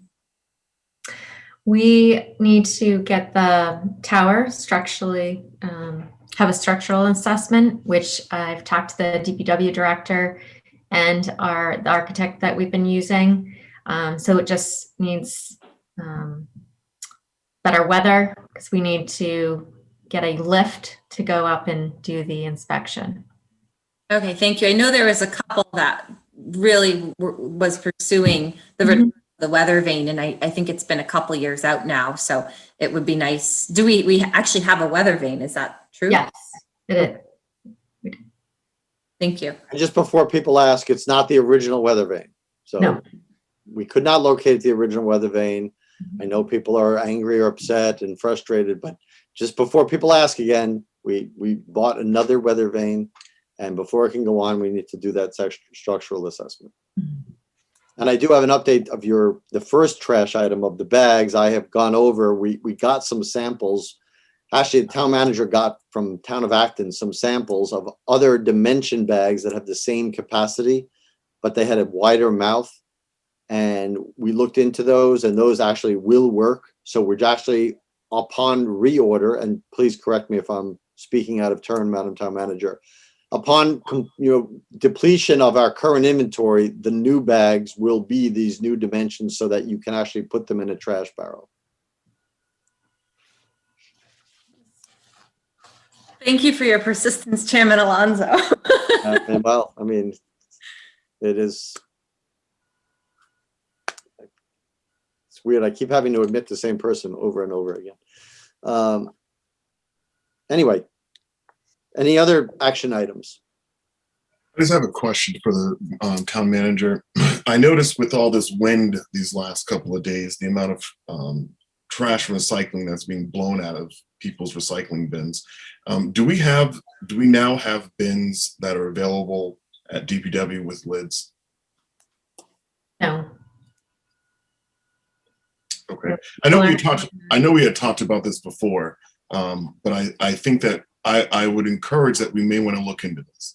So there's a lot of recycling that's been thrown around town these last couple of days with these 40, 50 mile per hour winds.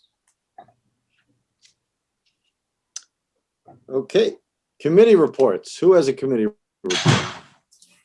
I have an update that the Capital Planning Committee will have a special meeting on this Thursday at 5:15 to discuss a late breaking item from the schools regarding end of life fire equipment that we will be discussing. So that is this Thursday at 5:15 on Zoom. Any other committee reports? Yes. Mr. Jeffries.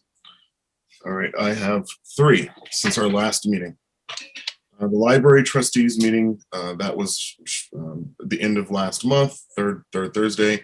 So the meeting went pretty well. It was mostly focused around the, just a brief update. Usership at the library has increased. The meeting was a little brief because Muir, the library director, needed to get into the finance committee meeting to go over their proposed library budget. So, but overall, I think the key point there is that usership is increasing in the library. It's moving in the right direction. And they're still working on their strategic plan for the next 5 years. And this week they are having kind of stakeholder meetings to to engage different people in the community to figure out ways that they can improve accessibility and increase usership. MPO met as well the end of last month, and there's a couple things to note, minor things that affect the residents in Lunenburg. One is that $1.4 million project in Lunenburg to rehabilitate the bridge on 2A over Pearl Hill Brook, and that's scheduled for 2020. And then a project relevant to our residents, the intersection of Route 70 and 117 in Lancaster is in the works to be modified to allow better traffic flow. And I think a lot of us who go to Lancaster or Bolton, we all know that when you're coming off Route 70, it's very difficult. So that intersection is going to be reworked in the year 2021. TCP Design Committee, I will first give a shout out to the Lunenburg Ledger. I think that they've done a pretty good job of keeping everybody in the community who subscribes to the paper or who purchases it up to date with the happenings of the TCP Design Committee. So we're at a point in the process. Selectman Adams had a great question earlier today. It's actually something that we are, as a committee, are in the process of requesting a meeting with this board and also to provide a formalized communication. So we do have design costs. Those have come back. We worked with our last meeting, we discussed ways to get those design estimates down. There's still more work to be done, but a preliminary assessment is that the cost to rehabilitate the building is in the same ballpark as the cost to build a brand new building of the exact same footprint. Of course, there are advantages to having a brand new building versus an old building. So I don't want to get ahead of myself. We have not, as a committee, explored, is the design the best design that we could come up with? I think that our focus has been on looking at the TC Pastel School, finding ways to make that for the community, for school, and for town uses as the warrant article requires.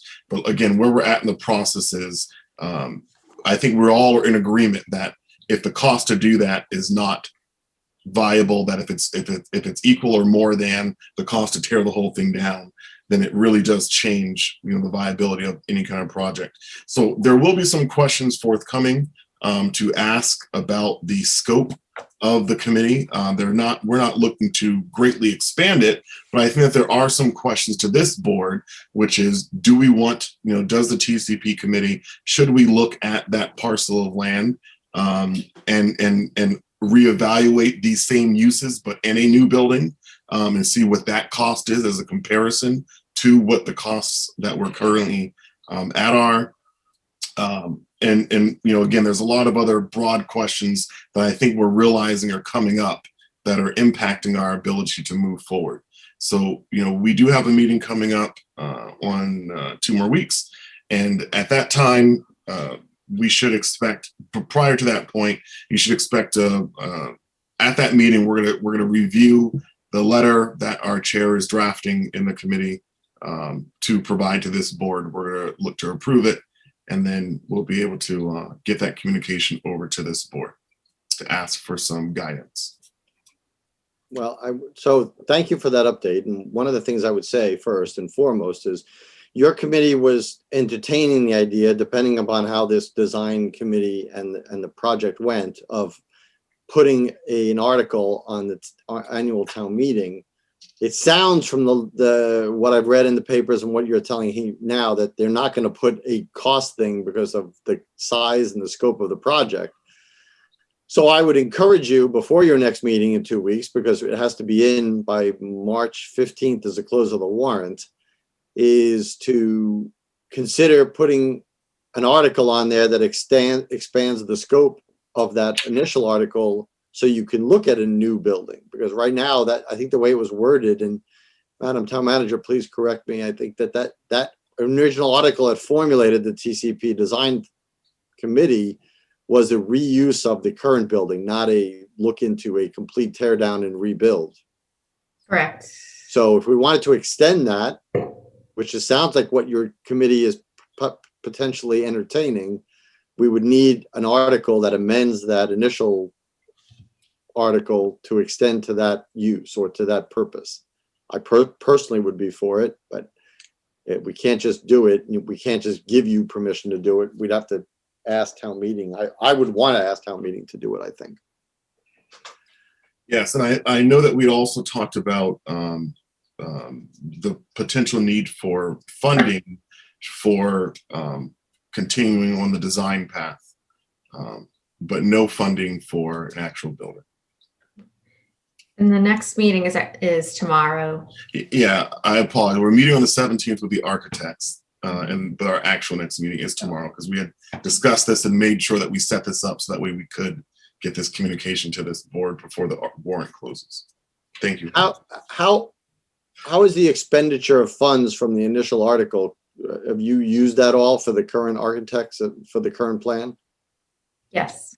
So we would need a money article to consider the other alternative if we wanted to propose that, correct? Yes. Yeah, but we're going to meet tomorrow. I'm sorry. Yeah, tomorrow to go over this in more detail, so that way we can have this information prior to the warrant closing. Ms. Adams? Yes, thank you. I feel like as far as taking next steps beyond what the TCP Building Design Committee was charged with, I think the discussion should circle back to this group in terms of next steps, because we created or chose people for that group to look at this task. And then I think the general topic of town hall renovation, its location, should come back to the board. And then if necessary, reconvene the committee to study whatever the new article is. I think if there's a new article, it should be generated or come from us. The one for TCP funding was generated, not from the group, didn't exist at the time. And so I think the discussion should come back to the elected officials, because this is an enormous amount of money and an enormous project, regardless of where it goes. But you start looking at other things. Is it too expensive to have this scope just to transfer the idea to say, well, instead of spending 21 million on old, maybe we could spend 21 million on new, or maybe we could spend 4 million at the Ritter and 2 million at Town Hall. And so I think we're at the point where the discussion needs to come back to the elected officials and not reside with a group of appointed people that had one specific task. Well, that is exactly what we are doing. So the committee is in agreement that we do not believe that we have the authority to put any articles before the town, that we have to ask this committee, this board, to do that. Okay, great. That's what's going to be forthcoming is we've hit a point where we realize that in order to move forward, that it will be beyond our scope. And so we're coming back to this board with a communication that basically says what I summarized today, and asks for guide. We will make a suggestion on what we think should happen, but ask for guidance on the path forward. And so, yes, and I'm with what Ms. Adams said is not against what I'm looking at. Doesn't matter. Obviously, we have to approve what goes on there. And yes, they don't have the authority to put something on there. We just need a report from them that brings that to our attention. But if we're not going to lose 6 months, we have to act quickly to get an article on there so we can do something. Otherwise, their job will have been done and nothing will happen for 6 months, because we won't have a committee and we won't have money to do anything, even if we had a committee. And I'm trying to avoid that, because otherwise we're going to start the same merry-go-round, I feel. And that's where I'm trying to avoid. I want to get things done. So we've explored this avenue. It sounds like the TCP design committee is at an impasse saying, okay, well, now after all this work, we believe it's too expensive. And that may be true. And it sounded true from what I read, but I want to know what the next step is. And I don't want to wait 6 months to go to the next step. That's my point. Yeah. If I may ask, have the number, by the way, Selectman Adams, is down to 17 million. But has to you, Mr. Chair, or to the town manager, have you received a communication from the committee's chair requesting a meeting with this board yet? Not No. not No. yet. Okay, thank you. Madam Town Manager. Yes, I just want to clarify the wording, the actual wording of that article. So if that was originally voted for the project. So it was for the design and engineering to consolidate town offices, school uses, and community space at the building and land known as the TC Passios, located at 1079 Mass Ave, shown on Assessor's Map 60, Lot 55, and any and all incidental and related costs, including but not limited to site valuation, engineering, and final design services. Okay. So it did say building and land. So if Yes. we're talking about not using the building, then it's got to be another committee. Or we have to change the wording for this committee, one of the two. But again, the urgency to me is that if we don't get something on this town meeting, then we're not going to be able to do anything till the fall, except talk, which we do enough of about this subject. So I would impress upon, as a member of that board, as a member of that committee, Mr. Jeffries, tomorrow, I would impress upon that to the urgency of making a final determination. I think Ms. Adams has asked already for, a joint meeting. I'm perfectly for that, but I'm just looking at the March 15th clock at 4 p.m.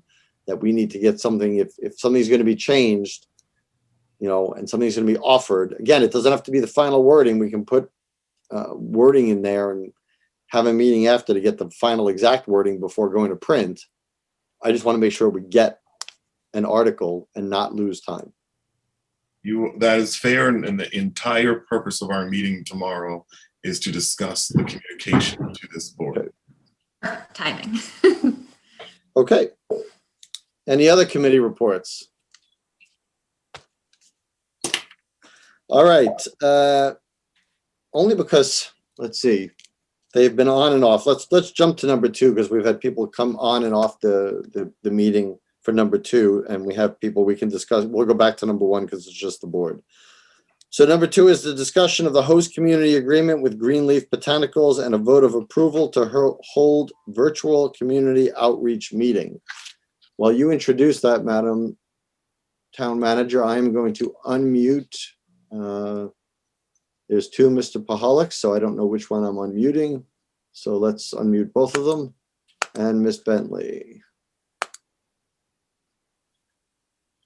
Okay. Through you, Mr. Chair. The board has received a draft back from our town council with the revisions that were discussed at the December meeting, with all the clarifications that the board had requested, more language on. And so that is the version that was also sent to Greenleaf Botanicals. And the board will also need to vote as part of this process for the community outreach meeting that they approve that the community outreach meeting be a virtual meeting.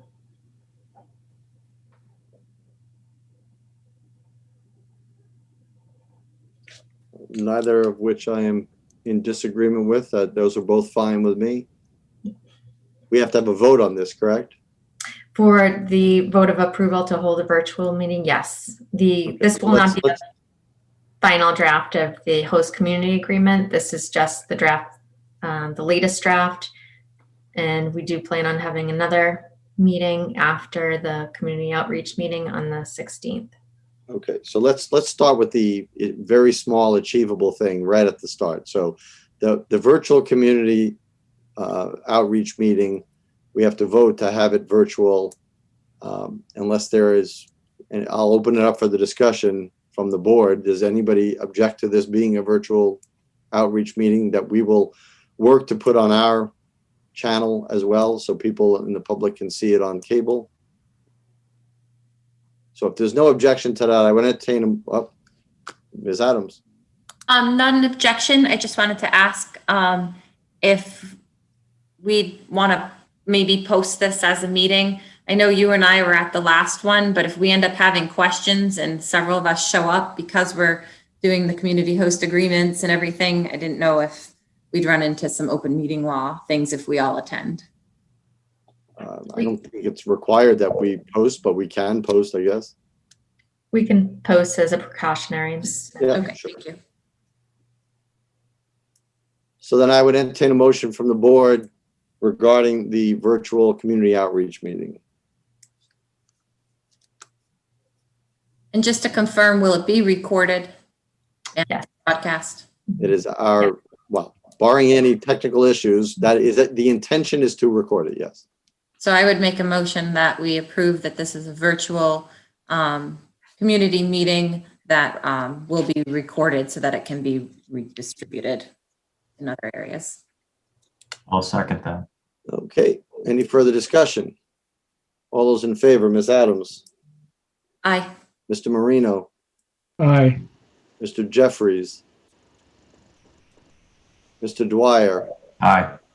and an aye from me. So 4, and Mr. Jeffries is away from his desk here. So 4, 0, and 1.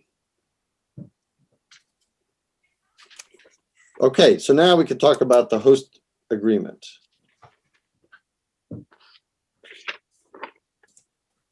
Who is this coming back from? This is coming back from our town council now, Madam Town Manager? Yes, our town Okay. council. And both Ms. Bentley and Mr. Pahalik have seen this It was sent to before them tonight's today. meeting? Yeah. Okay. We have. So I will open it up for discussion from anybody who wants to start about there's the red line agreement we have. It is the draft number 2/22/21. Is that the correct one? Correct, yes. Okay. So there was a couple of whereas clauses removed from there. I'm just going to state what's changed, and if anybody objects or wants to talk about it, please, I'm looking at my screen, so you don't have to raise your hand, just speak loudly. In one of the whereases, they are not numbered, so it's the second to last one, there was 2 words added, unique and additional expenses, so that was added. Seems to be more definitive. Okay, in section A of part A of section 2, I guess it is, on page 3 at the top. There was a whole section added to that regarding costs. Gross sales of actual costs and how the gross sales and revenues are calculated here.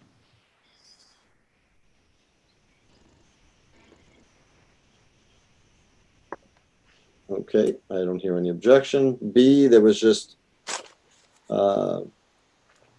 striking of the first year and the applicable year, because that was the mistake that I think one of us had found last time. Letter C is just in challenging those revenue costs or to the town. D looks like it's completely new.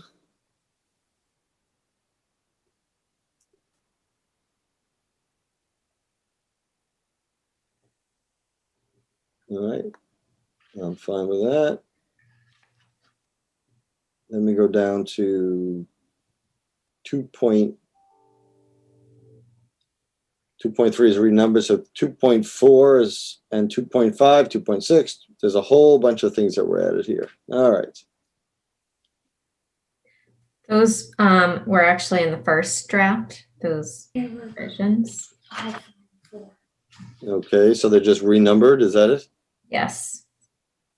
That's a weird way of doing it in a red line version, but okay.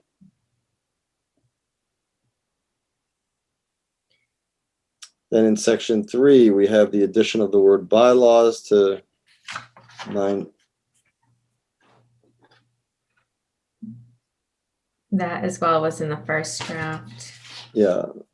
Well, the word bylaws looks like it was added. Again, I'm just going by the version I was given. Yeah. And then there's a new section 2 here. Or was it in there too? Section 2. Of 3. 9.2.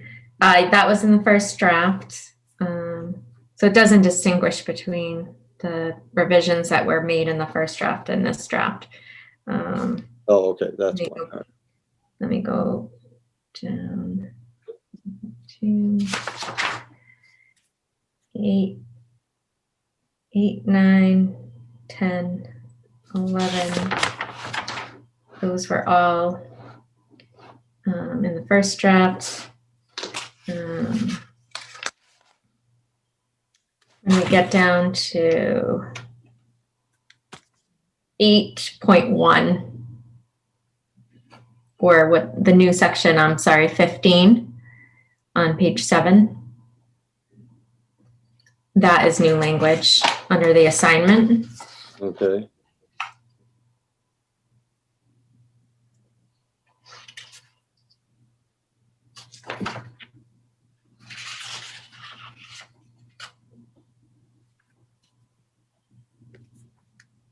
Okay. Okay. So do the representatives from Greenleaf Botanicals have any objections, anything in here that we've done over here? Just some clarification, Constant Pahalik from Greenleaf Botanicals. Just a question on 11.1, just Hold a on. clarification on the bond.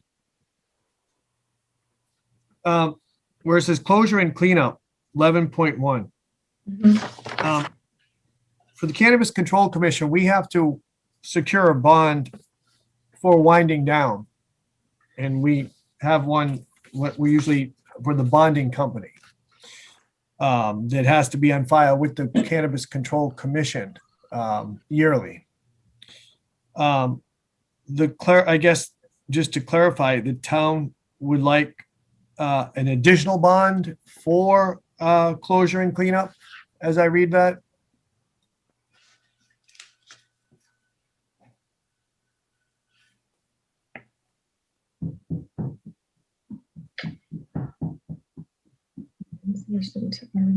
Sounds like you just have to provide proof that you have the bond. Do we have the bond then? Okay, I just wanted to clarify that with the town, that they're not, because we carry a bond anyway. All right, I just want to clarify that the Yeah, town's not.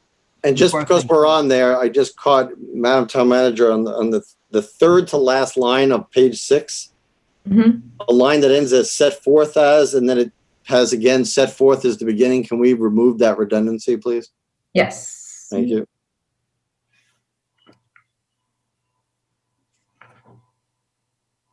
Yeah. To me, I read it the same way, that you should provide the documentation. Right. Mhm. I do too.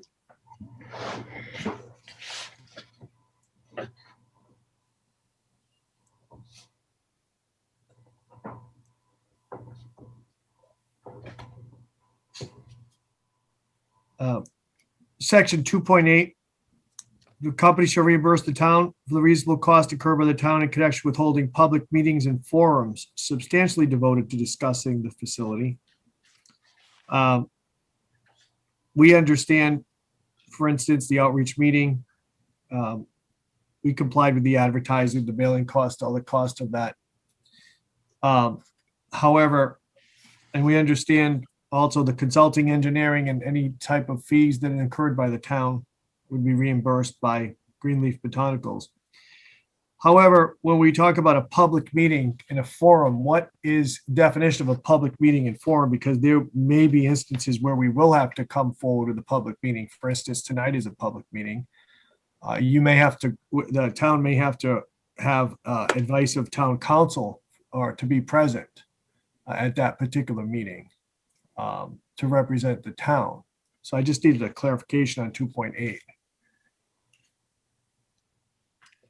Clarification of reasonable costs. A reasonable cost, to what extent? In other words, if tonight if town council was to come in to give an explanation to the town concerning the host community agreement, so that the select board and community members would understand the provisions as opposed to a traffic engineer, for instance, coming in and giving their expert opinion that, or another consulting engineer. I guess, what is the clarification of a public meeting in a forum? To what extent does that? Through you, Mr. Chair. Yes. Madam Chair. I believe we had a similar conversation at the December meeting about Yes. reasonable costs. So, and my recollection of that discussion was until we know what we're up against, in that situation, it's hard to define it definitively. It gives examples of, but not limited to independent financial auditors and legal fees. But, like you said, if it required some traffic study or something like that, and we needed a third-party consultant, that might be considered a reasonable cost. Right. No, I understand. I just wanted to clarify And that. to your question about what constitutes a public meeting is clarified by the clause after that. One that is substantially devoted to discussing this topic, which would more than likely be a specially held meeting, not Okay. necessarily a regular meeting. Okay, as long as I understand that. Yes, Yep. that's was the question I had. Thank you. And Madam Town Manager, I realize that attorneys are paid by the word, but can we, at the end of that 2.8, can we get rid of the redundant but not limited to, which is also there twice? Yes.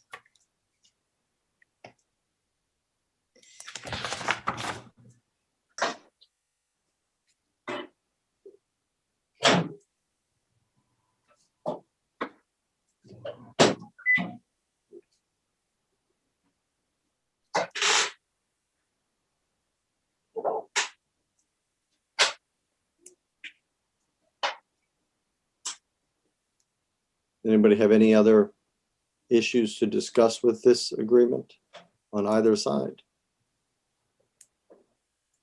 Rest of the Ms. agreement. Adams? Thank you. I'm just wondering, having read a couple of emails regarding the location in regards to residential properties, there was a couple of emails I read, and then there's some, notation of it here. Is there any update on that? I would ask Attorney Pahalik. I think it was regarding the 8 Mass Ave property.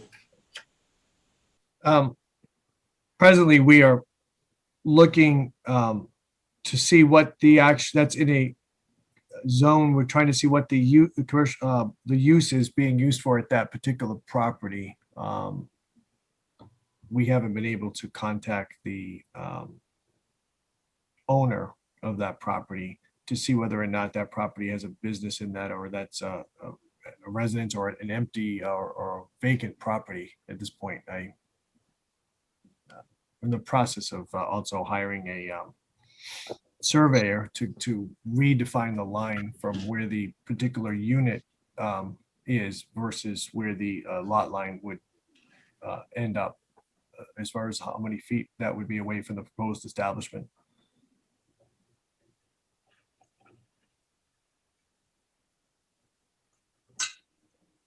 So that's where we are at this point. From the emails that generated. Did that answer your question, Ms. Adams? It does, except in regards to 88 Mass Ave, if there were a business there, wouldn't we have documentation of that? You're talking 89, which address are you? The residence that you're discussing that's across the street, if it were a business, wouldn't the town have documentation of that? You said you're researching whether or not it's a business. I'd assume if Well, they- there is a felon, believe a veterinarian hospital across the street. I'm not that's not the one that was in the emails. It's the house Right, yes. street.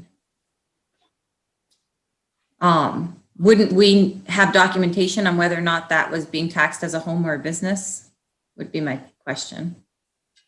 do, and I believe the land use director spoke with the assessors about that property and that it is classified as a residence. It's being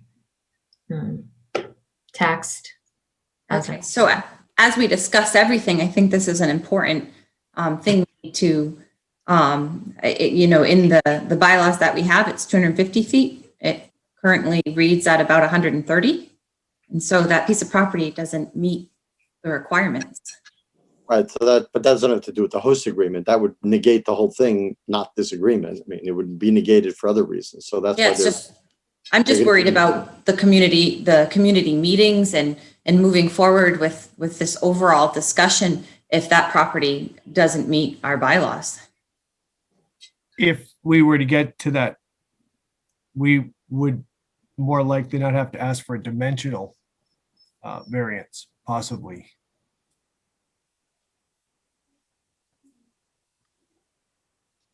Through the planning board or the zoning board.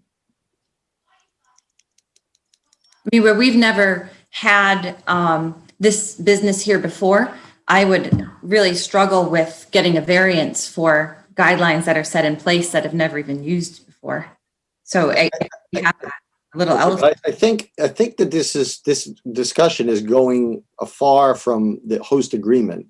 I think you bring up good points, Well, but it I don't think they have anything to do with the host agreement. I mean, that there are obviously zoning requirements that they have to fulfill, and those have been brought to their attention and have not been surveyed. But I don't know what that has to do right now with the discussion we have in front of us. Ms. Adams. Well, Mr. Chair, if I may, the connection I make is that unless I'm looking at a different document, the host agreement that I'm looking at had language specific to the address that I'm discussing, and it was striked from the host agreement. So I find a huge connection to the relevance of what I'm talking about, because I'm in the Google Doc, and unless I'm in a different one, on the first page, there was striked language regarding the address and notations about it on the side. So I don't think I'm outside of the realm of discussing highly relevant information.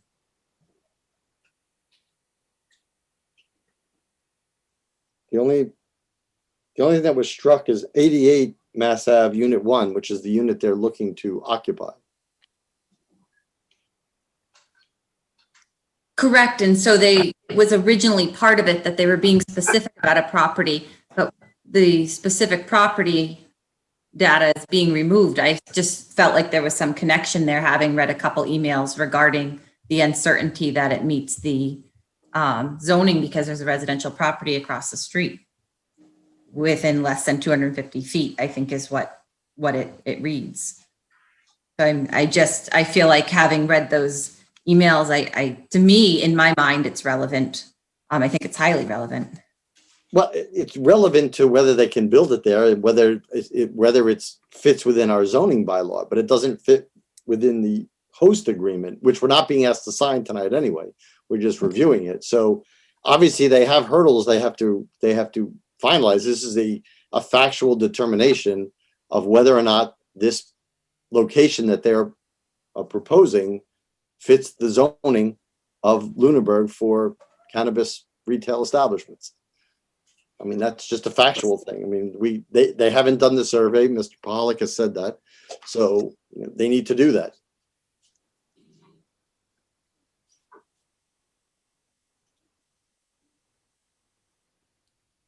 I see Mr. Bernie is on here. I don't see his hand up. I don't know if he has anything to add, but if you do have something to add, please put your hand up. Otherwise, I will, we can just go forward here.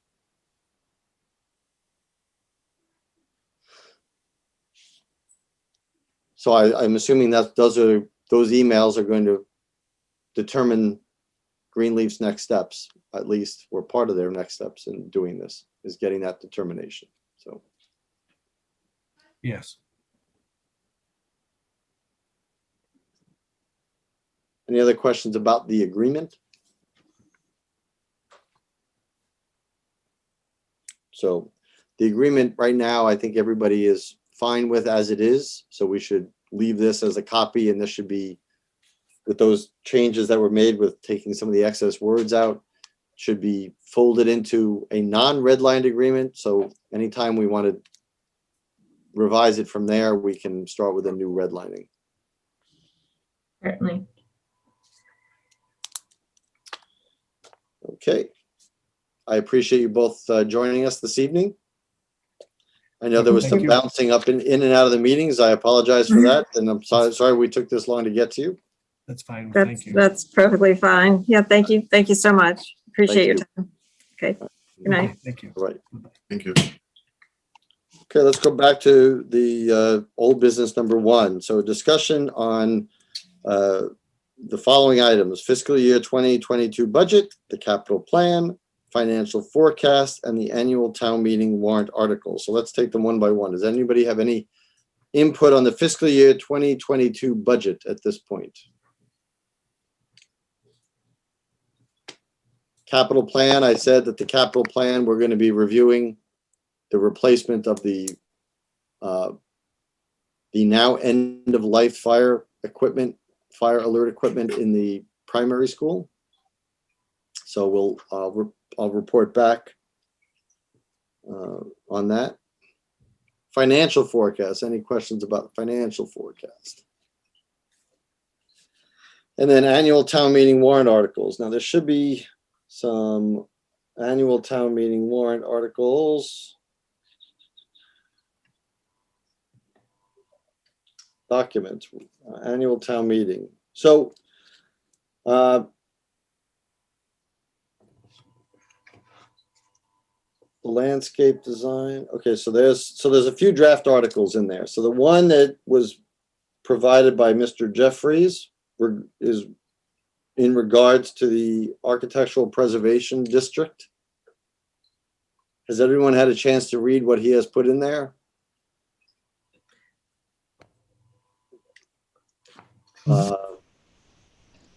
Madam Town Manager? Yeah. Would we be able to take the discussion on the home rule petition first? The principal assessor and the finance director have been on the. Oh, sure. Absolutely. So let's go to that. Let's go to the home rule petition information. I will hand it to you, Madam Town Manager. Thank you.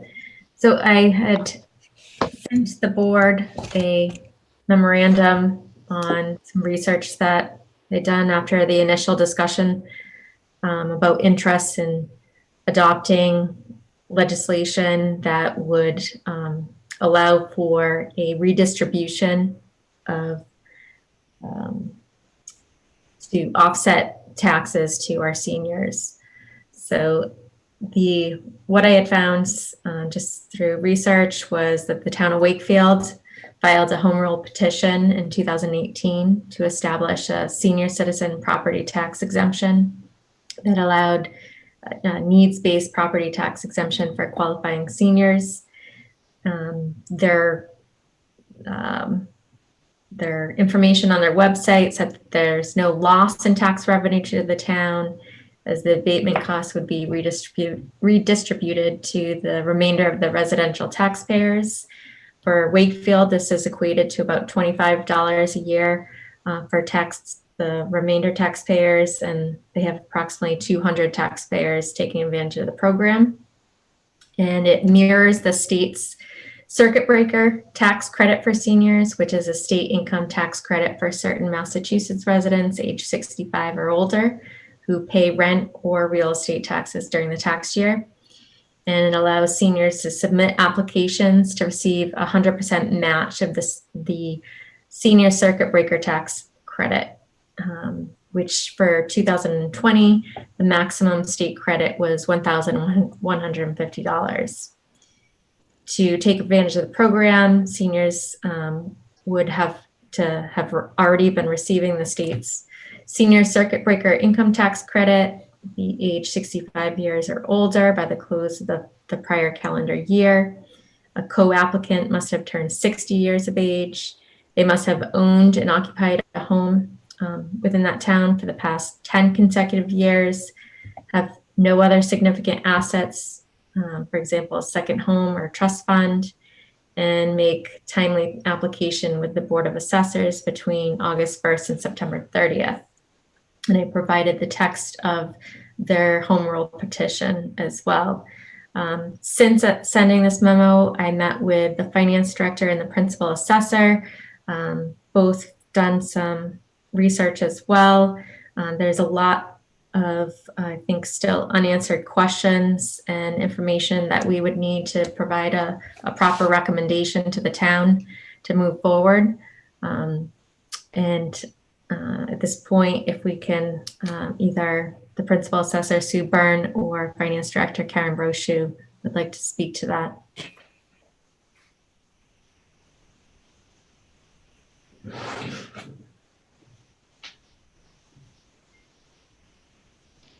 Would either of you like to speak to that? Yeah, go ahead. Individually? Do everything together. We're a team. Maybe Sue, you reached out to Wakefield and spoke with their assessor. I did. I spoke with the assessor there, but before I get into that, I did want to mention, because you had your rep here talking earlier, there's 3 different versions of it, of bills have been filed currently, HD 1007, HD 1237, HD 472. They're various. This is not specific towns. These are bills to make it, Mass General Law. They're out there. They really haven't. Sue, Yeah. can you email that list to the board so we can review those? Thanks. Yes. They haven't. It doesn't look like they've made any progress. It looks like they've been filed and are just sitting out there. But I did speak with the assessor in Wakefield. Also today spoke with the assessor in Hopkinton. Hopkinton is a little bit more, Wakefield has the split tax rate where, so that's kind of done a little bit differently. Hopkinton was very similar to it. It doesn't, I guess not to get overcomplicated with everything here, but it ends up kind of gets shifted a little bit through the residential, but only kind of like a penny. So it's not an actual split tax rate that you end up. If anybody wants to go on the DOR's website and look up Hopkinton's recap sheet from 2021, and you'll see that, I forget specifically what it was, but it's like, their residential tax rate is like 1889, and then the commercial, industrial, personal property is like 1888. So that's what it does. It doesn't affect the overlay, and that's basically it. But not to change the subject or anything, I know everybody's really concerned about the seniors.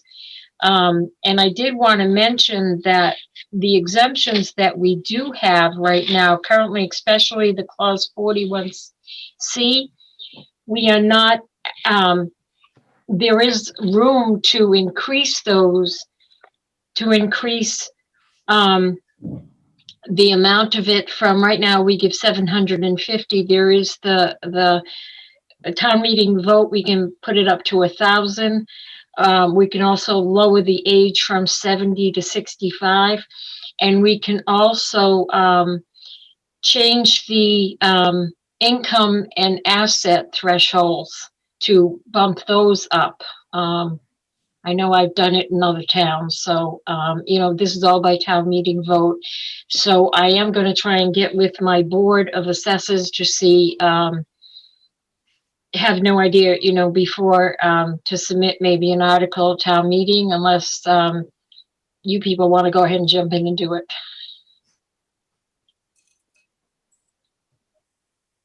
Well, I think you have to review it. First of all, I'm a huge proponent of something like this and have been looking this and been told that only the state can do it. It wasn't until I learned about the home rule petition and special legislation that would allow us to do this.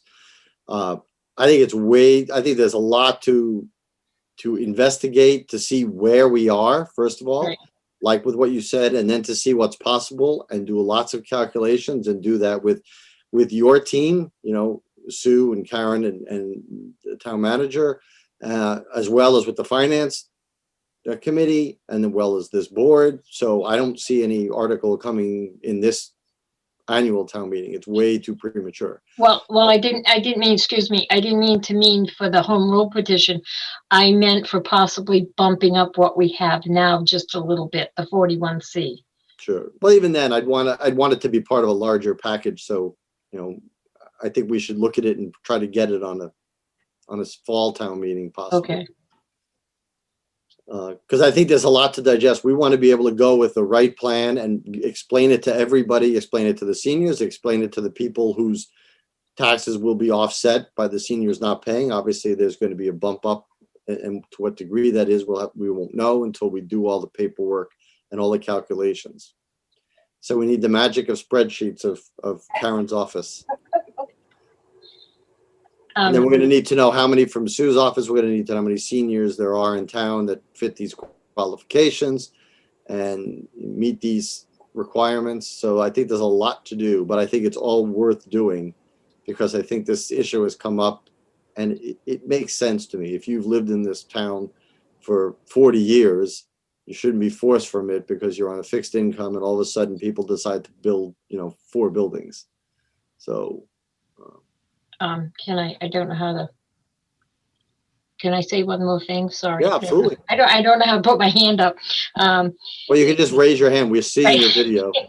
I did just want to mention that all these towns that we've spoke with and that we've looked into, before they did the home rule, they did raise the exemptions that were allowed. They did raise them up to the maximum before they went to the circuit breaker home rule thing. So Sure. No, I think that's what I'm saying. I think it has to be a comprehensive plan, and I appreciate you bringing that up to us. yeah.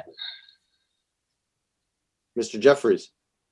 Yeah, so my comment is to the town manager and also to Karen and to, I'm blanking on your first name. I know we met, but Sue. the assessor. Sue. All right. So, you know, the draft that we were looking at, you know, the key things there were 10 years in a town, and I think the age was 60. You know, as we explore this, you know, I think the intent that we have is to help keep seniors in town, not to attract seniors to come to town to retire here, which I think, you know, a 10-year requirement may have an unintended consequence of doing it, as well as at age 60. So my question is, or encouragement is, as you look at these numbers and kind of crunch them, I would encourage you to look at older age, 65, 70, how many people, you know, that own homes are in that age, if you have that data, and then length of time in town longer, 20, 25 years. So I would imagine that we would be more restrictive to limit, again, to help keep the seniors in town, not be a town where seniors move to get lower taxes.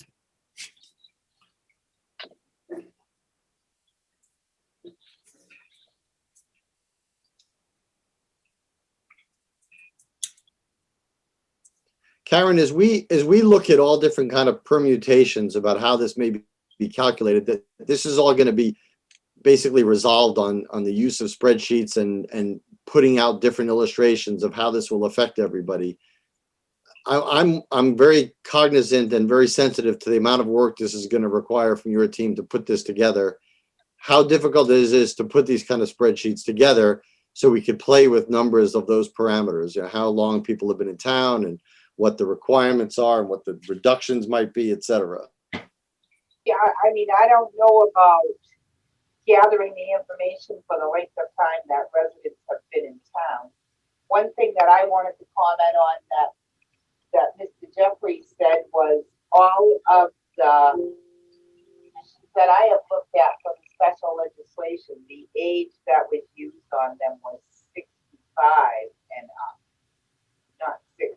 So I know you said 60, but it was 65. But we would probably have to work with Kathy Herrick as the clerk to get some census information for you know, the ages of residents in town and maybe how long they've been at the address and that sort of thing. So that's definitely going to take some time, but once we can get the circuit breaker. Sue, you got the numbers off of the DOR website for the number of people that were eligible for the circuit breaker program on the state level, right? Because they have to be eligible for that in order to receive the tax adjustment here in town. The thing would be if we could get it to break down. What I got was the last year they posted was 2017, but for the circuit breaker, that includes people who qualify for it, who are renters. It also includes people who own multiple properties, self-employed. It's not so. It kind of is kind of a it's going to be a lot less than that will actually would qualify with these exemptions that, the sampling of the other towns are using. That would be interesting to see. I think one of the things that we would have to do is look at the communities that have this now and see what their numbers are on the state level versus how many people are actually applying and receiving the exemption on the town level. So it's going to take some time. Yeah, absolutely. I honestly can't tell you how long it'll take, but it's definitely going to take some time. Ms. Adams? Yes, I just wanted to check in and see, although I understand the idea with, hoping to benefit residents that have been here, I personally don't have a problem with attracting elderly to Lunenburg to retire. Any person who purchases or lives in a home or residence in Lunenburg and they do not have children in school and whatnot, I think there's a large savings tax-wise to the town. And so, I don't know if it would be necessary in my mind to target the length of time somebody's lived here, because I think the benefit to making it easier for a senior to pay their taxes regardless of the length they've lived here wouldn't be a detriment to the town. I think there's lots of discussion points. That there's a lot of moving parts. That's what we have to do and see, that's why we don't want to rush it. We want to do this right and get this information out to the town and really structure a good program and be very clear about what we're offering and how it affects everybody involved. So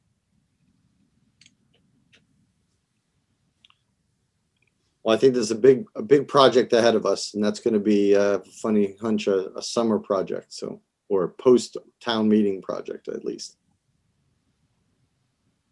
I guess we should start putting into motion, at least gathering the data about, is there any way that we can talk with the assessors and work with the town clerk and do a cross collation of, how many seniors that are homeowners that fit some of the, how many senior homeowners do we have in town? And do we have a chart that we can see what's a starting point? Like, what is the group of people we're talking about? Or at least a subset of that group. So that would be a good start, I think. And I appreciate the town manager bringing this forward, and it all is kind of gelling together because, our representatives are talking about it now, and our principal assessor has had experience with this in other communities and researching it. So I think we have the right team to do this.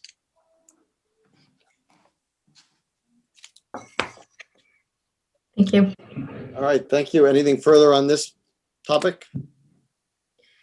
One point we just want to bring up as another informational point is the cherry sheet figure related to senior abatements.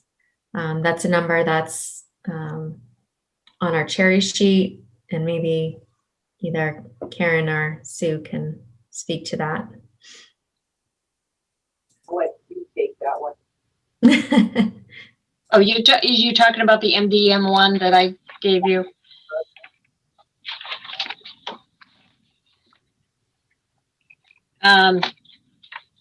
the exemptions that are given, that we have currently, the service-connected disabled veterans, the blind, the 17D, those are all reimbursed through the cherry sheet at a percentage of each one. The $1,000 service-connected disabled veteran, we get reimbursed at $825. Those are all given. I fill out the form every year of how many I have of each, and that's a given amount that we get. The remainder, the 41C, which is the elderly exemption, and this, and it eventually, if we did this other one for the circuit breaker, that comes out, that's not a guaranteed amount of money back. That comes out of basically when the state does its budget for exemptions, and then they pull out what they have to give each town for the given ones, for the veterans, for the blind, etc. Then what's left in the pot is divided between everybody who does the clause 41 and any other exemptions like the home rule. And it's basically, I believe, I'm not quite positive, but because I have to check, I believe it's based on the EQVs. And so it's a very, I know I looked back over the last couple of years, and it's a very small amount that we get back on the 41C, and that we would get back, on anything, giving anything more in exemptions. I hope I made that as clear as mud. Yeah.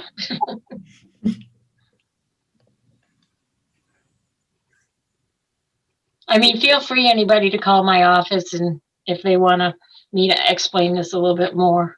Well, this is one of those things we're definitely gonna want to meet in person when we are allowed, because this is gonna take lots of writing on papers and calculations and things of that nature. This is not gonna be Zoom kind of material, I don't think. Yeah, absolutely. Okay, well, I thank you both very much, Sue and Karen. And we will go to the next article that we were, so then we were talking about the article for the Architectural Preservation District. Again, we can work on the exact wording that we want this to be, but in principle, the question for tonight is, do we want to, as a Board of Selectmen, include this on as an article to basically revise and amend the Architectural Preservation District bylaw with this amendment in the appeal procedure? I will open it up for discussion. Mr. Jeffries. Yeah, so I mean, I would like to read it because there are people at home who are following along.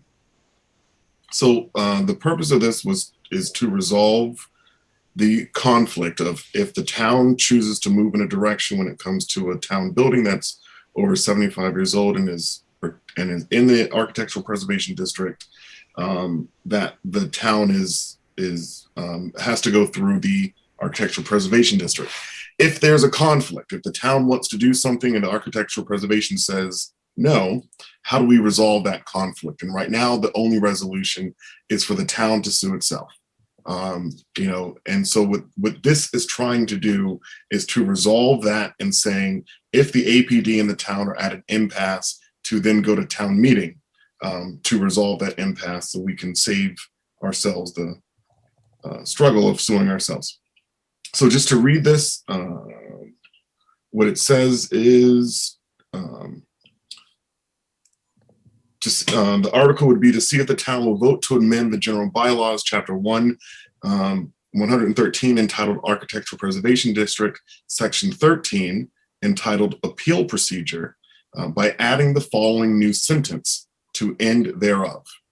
And the additional language would read, as an alternative, but not necessarily as a substitute for such an appeal, with respect to any building owned or leased by the town of Lunenburg or dedicated or to be dedicated to any municipal use, a party aggrieved by the APDC's denial of a certificate to alter the same may, within 6 months of said action, petition any annual or special town meeting to, by majority vote, rescind or override the same if deemed to be in the public interest, or take any other action relative thereto.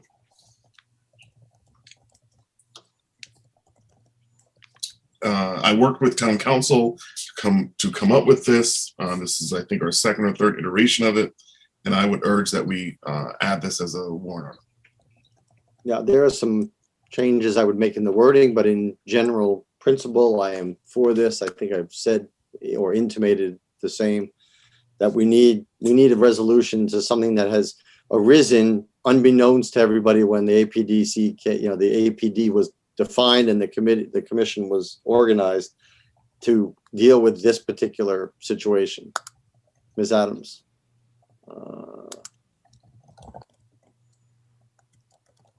Sorry about the muting. I think, on one, I'm into historical preservation, so I really understand the point of having the architectural preservation district, but I really appreciate this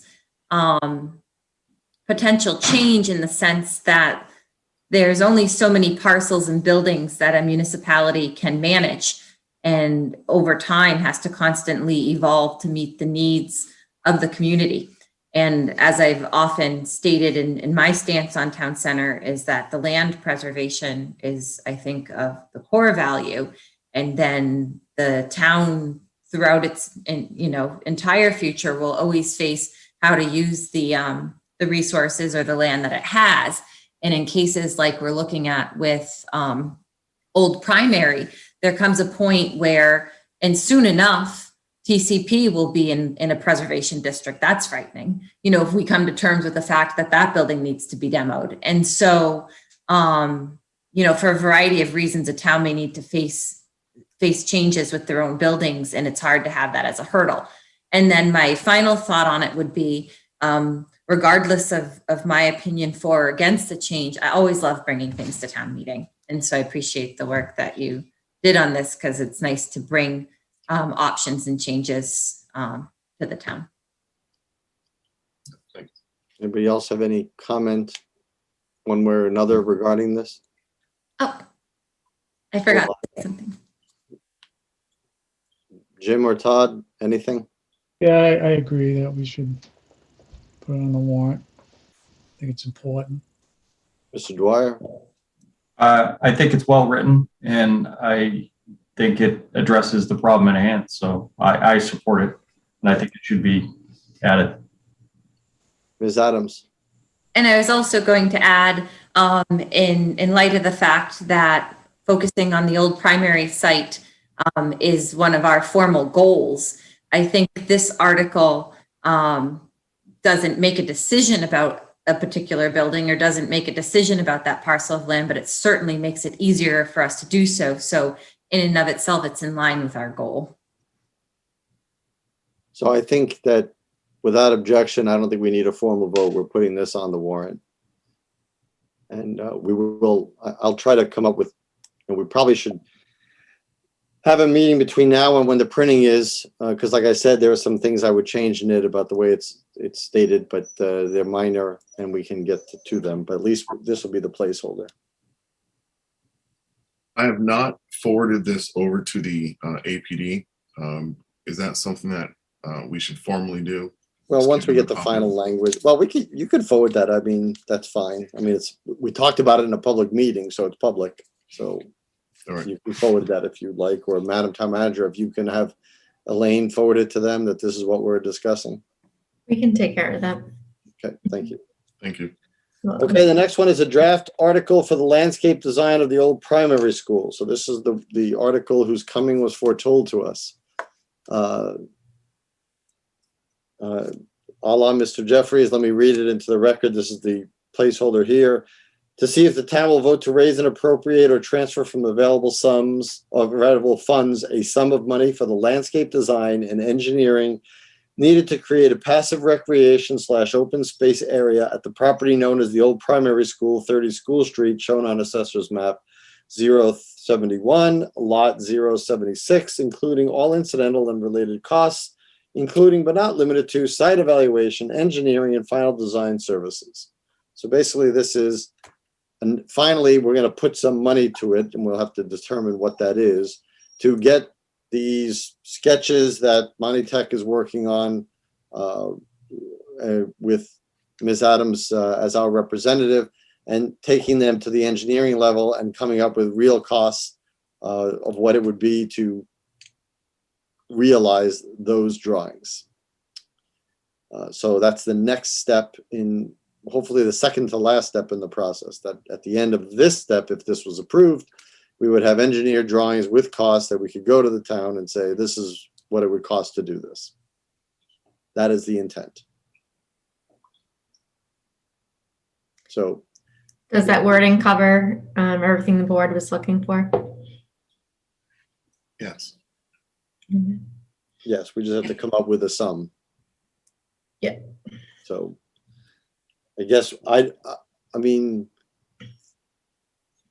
have we ever done anything like this? Can we get some professional opinion from someone about what this would run approximately to design something like this?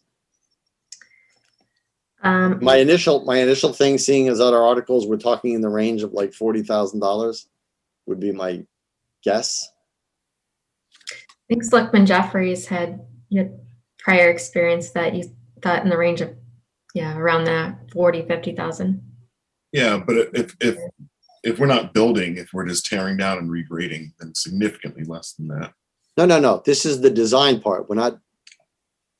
This is not the actual building of it. This is the putting the actual landscape design and building in. No, I understand that. Okay. So it all depends on what the scope of the design is.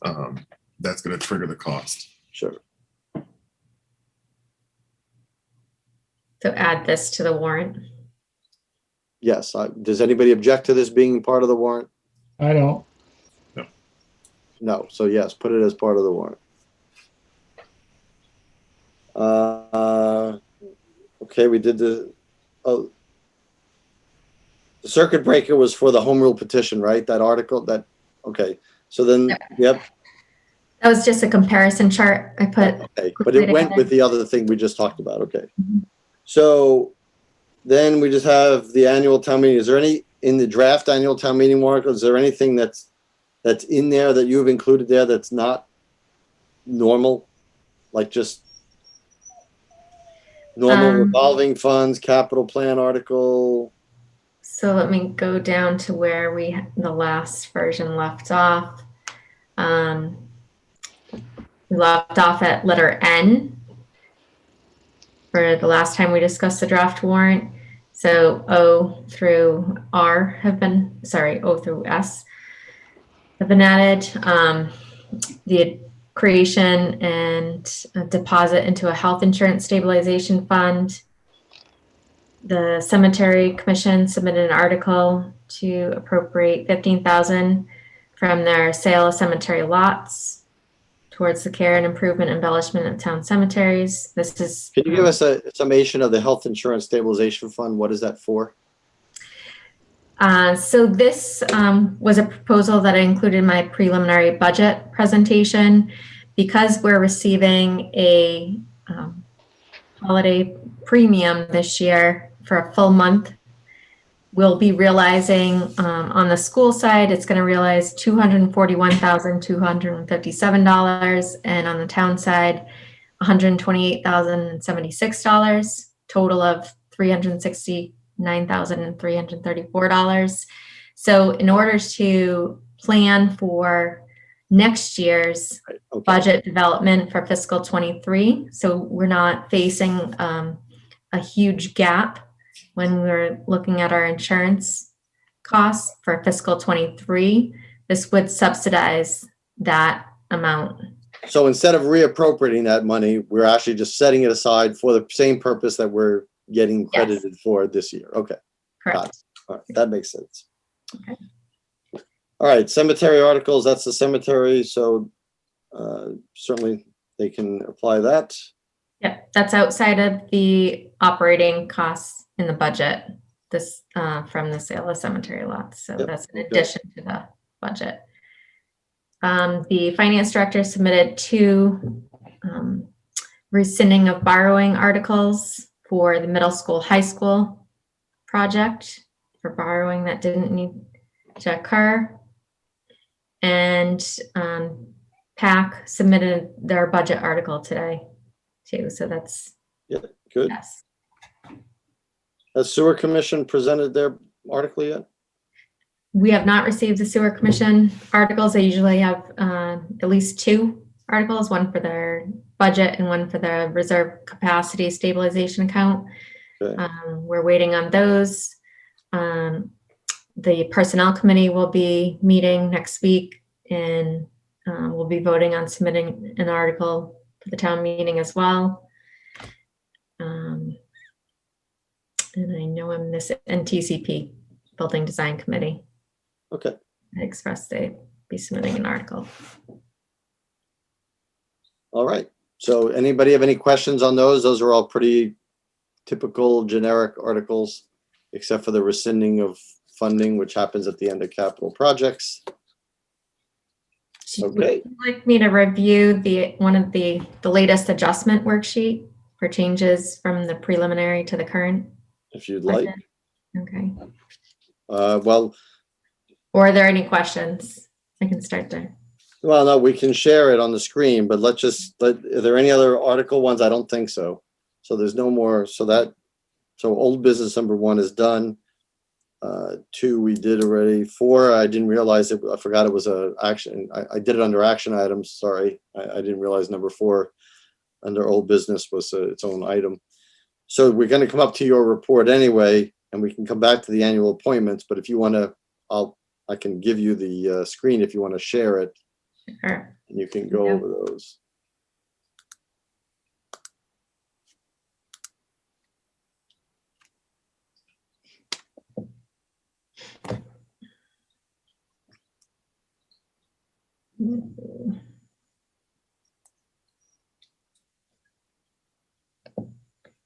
Let me see. Hold on.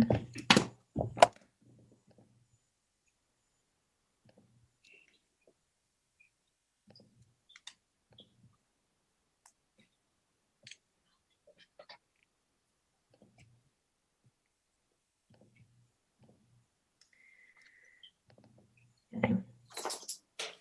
So from the budget that was presented on February 9th to the Board of Selectmen and February 11th to the Finance Committee, on our revenue side, there have been no changes since that time.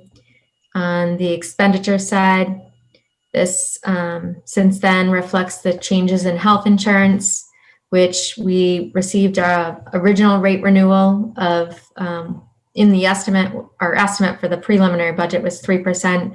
Our actual rate renewal came in at 0.47% increase, but they then offered a vision plan, an optional insurance plan, that if we agreed to adding that insurance plan, this would further reduce our rate renewal to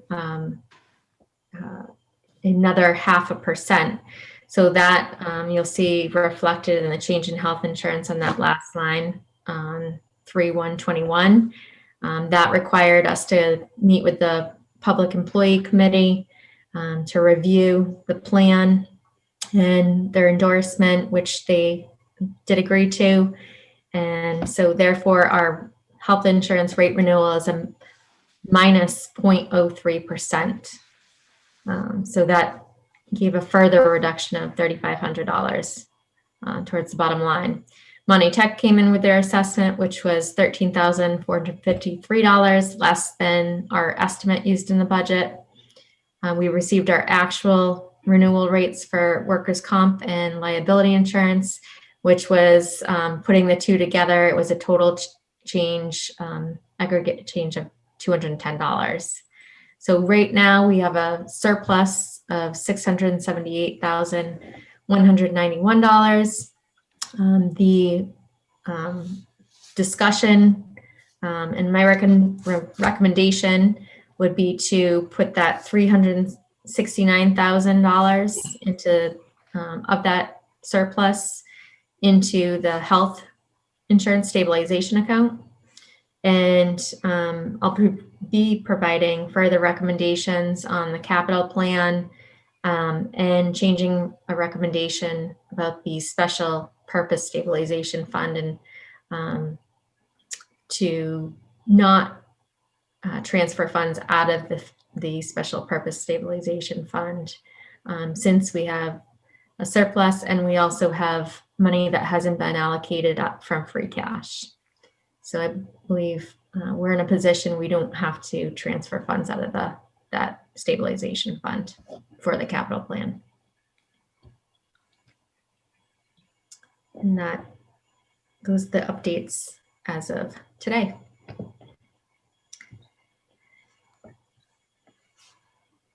Any questions on that? Nope. Oop. Got to transfer.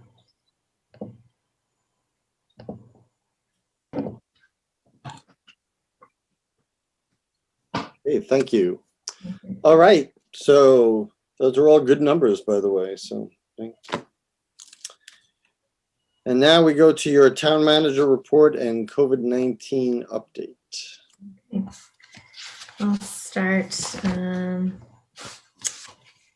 with my town manager report. Announcement of existing vacancies. There's one vacancy in the Architectural Preservation District Commission, 4 vacancies on the Bylaw Review Committee. Really advocate for that. We haven't received any applications for those 4 positions. 1 vacancy on the Cultural Council, 1 vacancy on the Historical Commission, 2 vacancies on the Housing Authority, and 1 vacancy on the TCP Building Design Committee, 1 vacancy on the Senior Work-Off Program Committee, and 1 associate vacancy on the Zoning Board of Appeals. Anyone interested in serving on those committees can fill out an application form on the town website and send them to the Select Board's office. An update on Neshoba Valley Regional Dispatch.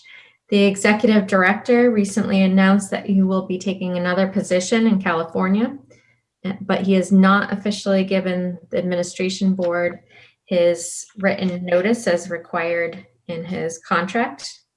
But the administration board has met to discuss this a couple times, to discuss a plan for his vacant position. And we would, once we receive his written resignation, vote to appoint the deputy director as the acting director until the position is permanently filled. Union negotiations. We had our initial meetings with both the fire and DPW unions and have a meeting with the DPW union on March 3rd and a meeting with the fire union on March 4th. Our initial meeting with the clerical union is scheduled for March 17th. Announcement about an Easter egg drive-through event on Saturday, April 3rd. The Lunenburg Recreation Director and the Turkey Hill Family Lions Club will be holding an Easter egg drive-through event on Saturday, April 3rd, 10 a.m. to 2 p.m. The Easter Bunny, with the help of the Lunenburg Turkey Hill Family Lions Club, will be handing out candy-filled Easter eggs to all those that pre-register for this free event. Registration closes at midnight on March 26th. And for more information, visit the town website and go to lunenburgrecreation.com. I already discussed the health insurance renewal rate update and the savings that we'll receive from the holiday premium and participation in the post-65 program. So I'll skip over that. An update on debris found on Woodruff property. At the November special town meeting, a resident spoke about possible legal dumping on the Woodruff property off of Lemonster Road. After the town meeting, the fire chief and a member of the fire department, who's also on the Conservation Commission, inspected the site, took a number of photos of the materials that were left by the previous owner. And his inspection concurred that these were not new materials that were on the property. This is not a new dump site, but was when the town purchased the property in 1999, the materials must have been there from the previous owner. Since then, we have engaged a consultant to perform an environmental site assessment to determine if the materials in the ravine are hazardous and to provide a report on the likely ongoing environmental impact of the materials, recommendations on the removal and site restoration, and the preliminary cost estimate for site cleanup costs. The consultant will be performing the assessment as soon as the weather breaks and there's no snow on the ground, so he can do his assessment, and I'll update the board once the work is complete. An update on the fuel tanks. I had notified the board through email, but for the public, the fuel tanks at the DPW are up and running, and the departments who use the facility for fueling their town or school vehicles have begun to do so. The Spill Prevention Control and Countermeasure Plan, which is also called the SPCC, for the site that was prepared by our engineer, has been sent to the board as well as to the Conservation Commission to keep on file. The purpose of the SPCC plan is to minimize the potential for discharge of oil from any associated oil storage or handling activities at the DPW facility. The DPW director will be carrying out the recommendations in the plan for inspections, training going forward, and with the training likely to be done in the next couple of weeks. For meetings, events, and other announcements, I'll be attending the TCP Building Design Committee meeting on Zoom tomorrow at 5:30 p.m., then a focus group meeting for the library's strategic plan at 7 p.m. The school committee is meeting on Zoom on Wednesday, March 3rd at 6 p.m. I'll be attending the capital planning committee meeting at 5:15 on Zoom on Thursday, March 4th, and then the finance committee meeting on Zoom at 7 p.m. to hear presentations from the DPW director as well as Monty Tech. Planning board has a meeting on Zoom on Monday, March 8th at 6:30 p.m. And just to reiterate, the community outreach meeting for Greenleaf Botanicals is on Wednesday, March 10th at 7 p.m. through Zoom. This information has been posted on the town website, was advertised in the Ledger, posted on Facebook and on public access. This will be recorded. The intention is to live broadcast the meeting as well. This time around, it will be through the town's Zoom account. The remote meeting coordinator will be moderating the meeting. So, calling on anyone who raises their hands and for the applicant to answer the questions, as well as handling the screen share for the presentation. That presentation will be put on our website as well prior to the March 10th meeting. And that's all I have for my town manager report. Okay, COVID-19 updates. All right. This is a longer report tonight. A number of updates related to COVID-19. The Board of Health, in their weekly update, has a cumulative laboratory confirmed positive cases as of February 26th. That number was 618 and one death, and the state report shows 617 as of February 23rd. This is an increase of 15 cases from the previous week. For the second week in a row, just to note, we are in the yellow. We moved from red to yellow 2 weeks ago. Regional discussion on vaccination rollout. The town administrators and town managers within the Neshoba Associated Boards of Health District held another meeting on Friday, February 19th, which I missed because I was away, to discuss the implications of the governor's announcement on Thursday, February 18th, to pull back all the doses that were being given to communities in order to allocate them towards mass vaccination sites and regional collaboratives. The group voted on sending another letter to the governor, lieutenant governor, and Secretary Sutters to express our specific concerns and challenges our region faces regarding the distribution of COVID-19 vaccines, and that this new change in distribution further ties the hands of communities and regions that are prepared to offer regional vaccination sites. Currently, our agent through Neshoba Associated Boards of Health, Jim Gareffi, is actively exploring creating a regional center and all the logistics that would be involved if our district applied to create a regional site. Additionally, it was proposed by the Boxborough Town Administrator that the respective select boards within the Neshoba Associated Boards of Health affirm the themes that were reflected in these letters that have been sent to the state administration. The next select board's meeting, the board will be asked to provide official support in the form of a vote, which I'll provide to the board in written draft. And make sure you have all the correspondence that has been sent so you can understand what those letters entailed and the concerns that we were trying to address with the administration. Reopening town facilities. On Thursday, February 25th, the governor announced that the state would be moving to step 2 of phase 3, and based on positive metrics would move to step 1 of phase 4 on March 22nd. According to the guidance for step 2 of phase 3 of the reopening plan, town offices must monitor customer and employee entries and exits and limit occupancy at all times to the greater of the following: 50% of the building's maximum permitted occupancy as documented in the occupancy permit on record with the municipal building department or other municipal record holder.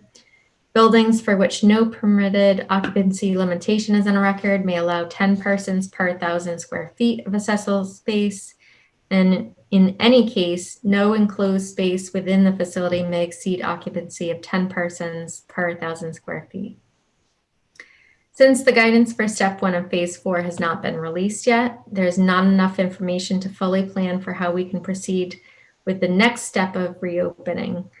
I called a meeting of the reopening task force today and have corresponded with our health agent, Jim Gareffi, about reopening. And based on my conversations with other town administrators, our health agent, the reopening task force, and the current guidance, the goal would be to proceed with opening town offices during the hours of 10 a.m. to 2 p.m. during the week. And towards the end of March, beginning of April, move to a full opening of town offices. In regards to public meetings, we will start to plan on beginning a hybrid model, beginning with the select board by the April 6th meeting. And this hybrid model proposes to begin only with the board members in person and all other attendees through Zoom initially. This will allow us to work out the logistics with running both a Zoom and in-person meeting, allow us to plan accordingly once the guidance for step 1 of phase 4 is issued, work with all the committees and boards that will eventually move to a hybrid or full in-person model on safety protocols, and work with our IT and public access to get all our videographers trained and run test meetings. Many people have interpreted the governor's executive order on increasing the gathering limits to 100 people indoors for public settings under phase 4, step 1 as the green light to becoming fully back in person with public meetings. But without the guidance that has followed every executive order, we do not know what this phrase public settings means. The guidance documents are what we use to adapt our operations and protocols to and when we receive this. we will plan accordingly. Any comments on that? Ms. Adams? Sure. I have a question regarding the phase when the offices open from the hours of 10 to 2.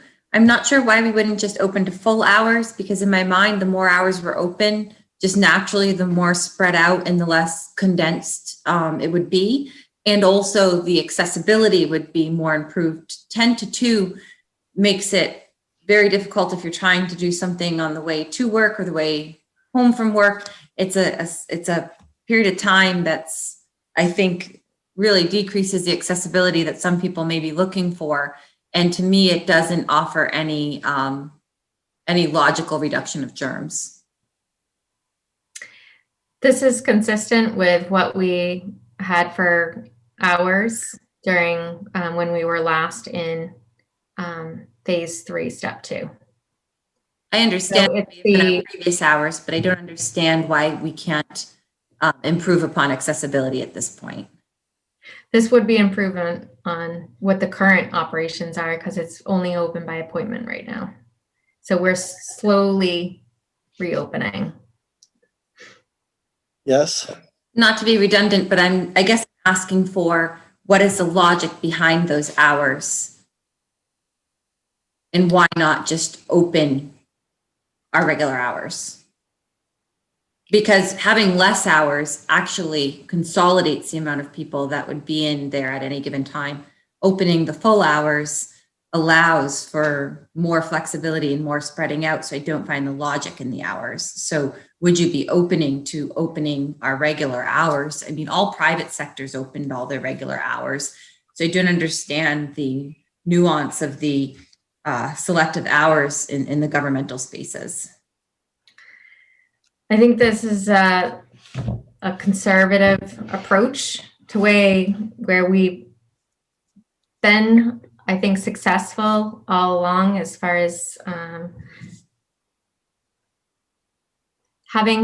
we accommodate all taxpayers and all their needs. And if they need to meet with anyone outside those hours, they can still make appointments to come in. So this doesn't prohibit anyone from coming in before or after those hours that the doors are unlocked. Is the Neshoba Board of Health Representative Jim Gareffi or our local Board of Health, they've reviewed this opening plan, or you've developed it with them, is that correct? I spoke with Jim Gareffi today before the reopening task force meeting. Yes. Is this consistent with the other towns that he's working with of how they're reopening? He didn't specifically call out any other towns. My discussions with other town administrators, it's consistent with their practice. Okay. Any other questions for the town manager? Do you have more on this COVID, or that was it? Yes, I do. Okay. Just have a follow-up as well. Yes, Mr. Jeffries. How long does it normally take for the guidance to be published following these orders? Hasn't been consistent. Unfortunately, we got no heads up from the administration when those announcements are made. And then, such as this one, all the relevant guidance isn't even available. So to make that announcement is, I think, in my opinion, too preliminary without having that issued at, within days. But that's been the practice. So sometimes it's, a week or longer. All right, thank you.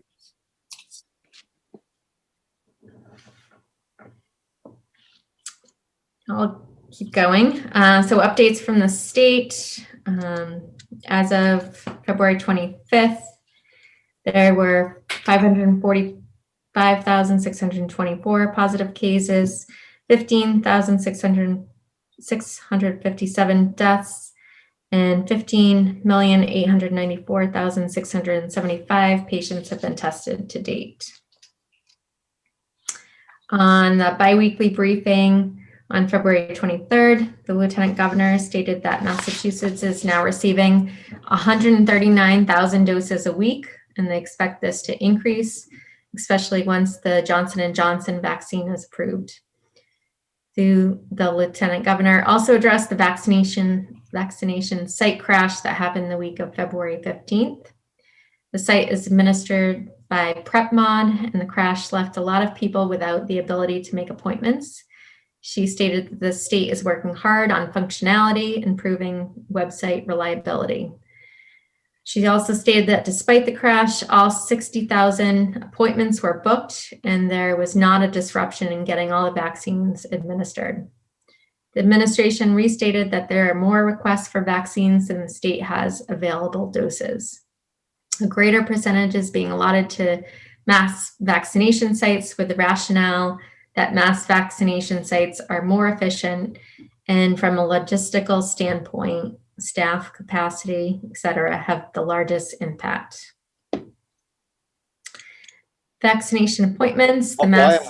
Why am I not comforted by anything in that paragraph? They're working hard to make it reliable. That does not really even begin to satisfy the frustration that people have expressed in our town, in our local region, and overall in the state. In a state that's known for high tech, we can't seem to put together a website that doesn't crash when 60,000 people get on it, which is crazy.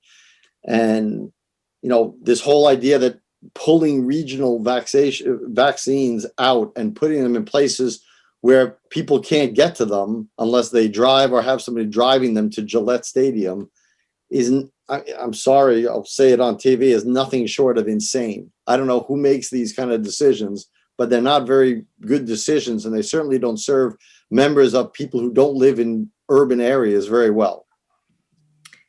Yeah, I completely agree. I mean, I think for the most part, the state has done a very good job during the pandemic, but the vaccination rollout, in my opinion, has been a failure. Yep. And bringing crowds together is contrary to what we've spent a year doing.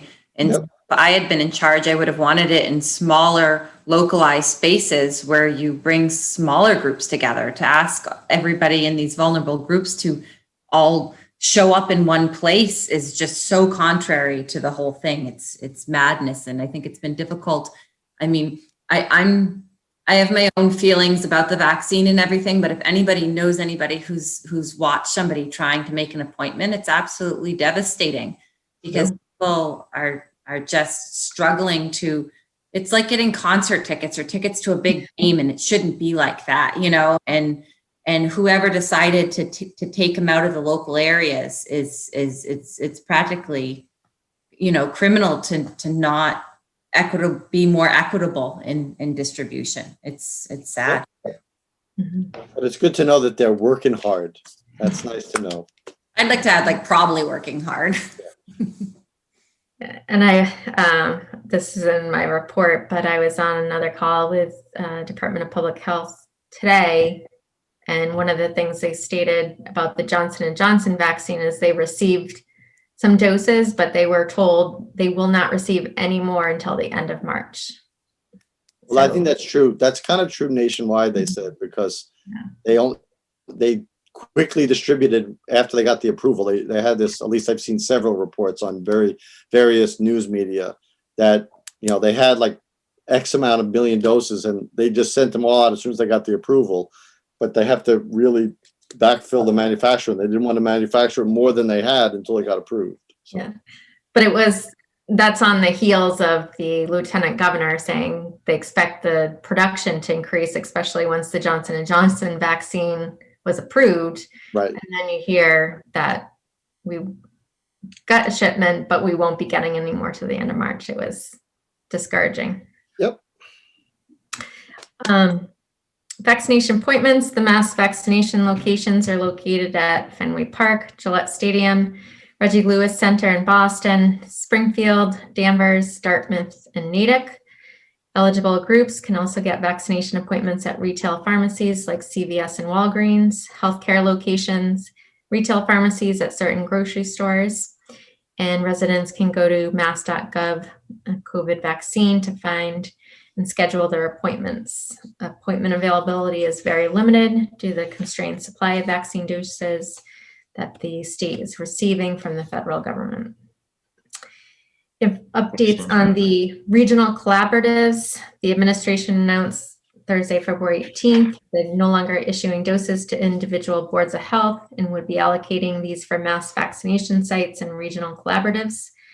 On Thursday, February 25th, the administration also designated 11 new regional collaboratives that will support efforts to streamline vaccination efforts. According to the state, these collaboratives will leverage local health officials, regional hospitals, and others to deliver high throughput, efficient vaccination sites for all eligible residents across the Commonwealth beginning March 1st. Collaboratives must meet several criteria, and this would apply to if we wanted to have a regional site as well. Have a capacity to vaccinate a minimum of 750 individuals per day, 5 days per week, subject to vaccine availability. Meet an administration rate threshold of 85% and report doses within 24 hours. Be open to all residents of the Commonwealth, and provide public links for vaccine appointments on mass.gov COVID vaccine. New and existing collaboratives announced on February 25th include Barnstable County, Berkshire County Boards of Health Association, Franklin County Regional Collaborative, Harrington Hospital, Haywood Hospital, Lawrence General Hospital, Marshfield Plymouth, Northampton Amherst, Randolph, Rutland, and Worcester at Worcester State University, Commonwealth Medicine, and St. Vincent Hospital. I have a question, town manager, about mass vaccination sites. Are they open to any resident, or do you need to live in that geographic area? They're open to any resident that's in the eligible group at that time. So they have to be eligible to receive a vaccine. Yep. Okay. Mhm. And there is, but there's no proof. You don't have to provide a driver's license or anything to that nature. All right, thank you. You're welcome. Do you want me to go through all the? I want you to go through whatever you feel we need to hear. There's a lot. I don't want you to just throw data at people if it doesn't really matter to them. Yeah, this is all going to be posted, and obviously it's on the Mass site as well. But So I would say, giving what you've mentioned phase 2 and phase 3 and 4. I think people can look at those at that point and find it on the web. There's nothing that's urgent for Lunenburg residents. It doesn't pertain to us in general. Indoor and outdoor stadiums, arenas, and ballparks, none of those are apropos to Lunenburg, so they can read it online. Any other questions for the town manager on the report or the COVID-19? No, not except for the email that had the typo of COVID-10, and I was like, oh no, new COVID. It's like the Rocky series. Yeah. I don't know what number you're watching anymore. Okay, so we can go back. I put together in the Google Drive the proposed appointment policy that took together our workshop a couple of weeks ago, and put together all the steps 1 through 9 that we talked about. We can either talk about them here. It is 10:20, so I'm cognizant of time. You can review it next week as well. If you want to, I'm fine with you if you want to go through that. The only thing I didn't take a stab at was the final nomination process if we are going to change what we're doing. Otherwise, we could just proceed with nominations as normal. But I'll open it up to the board. Do you want to discuss this tonight and review it, or do you want to wait till next week to do it? Next week sounds great. I agree. I had a funny hunch that was going to be it. All right.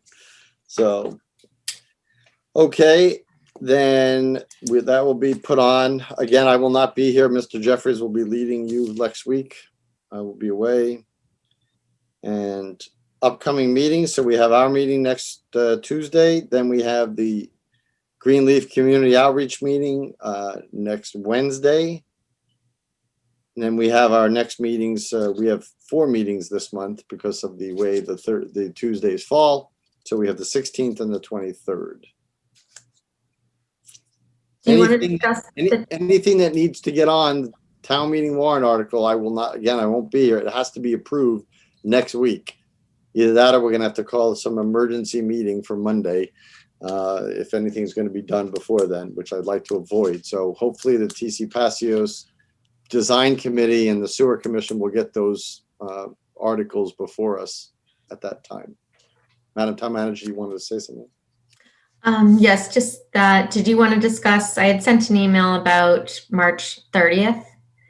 That was the because the public hearing that Finance Committee holds is on March 25th, and the recommendations for the warrant to get printed have to be done by March 30th. Instead of the March 23rd meeting, do you want to hold meeting March 30th? I'm fine with that if the board is. I'm good with that. Anybody object to moving the 23rd to the 30th? Nope. No, it's done. Okay. Look at that. Okay, so now our remaining meetings are March 9th, 16th, and 30th.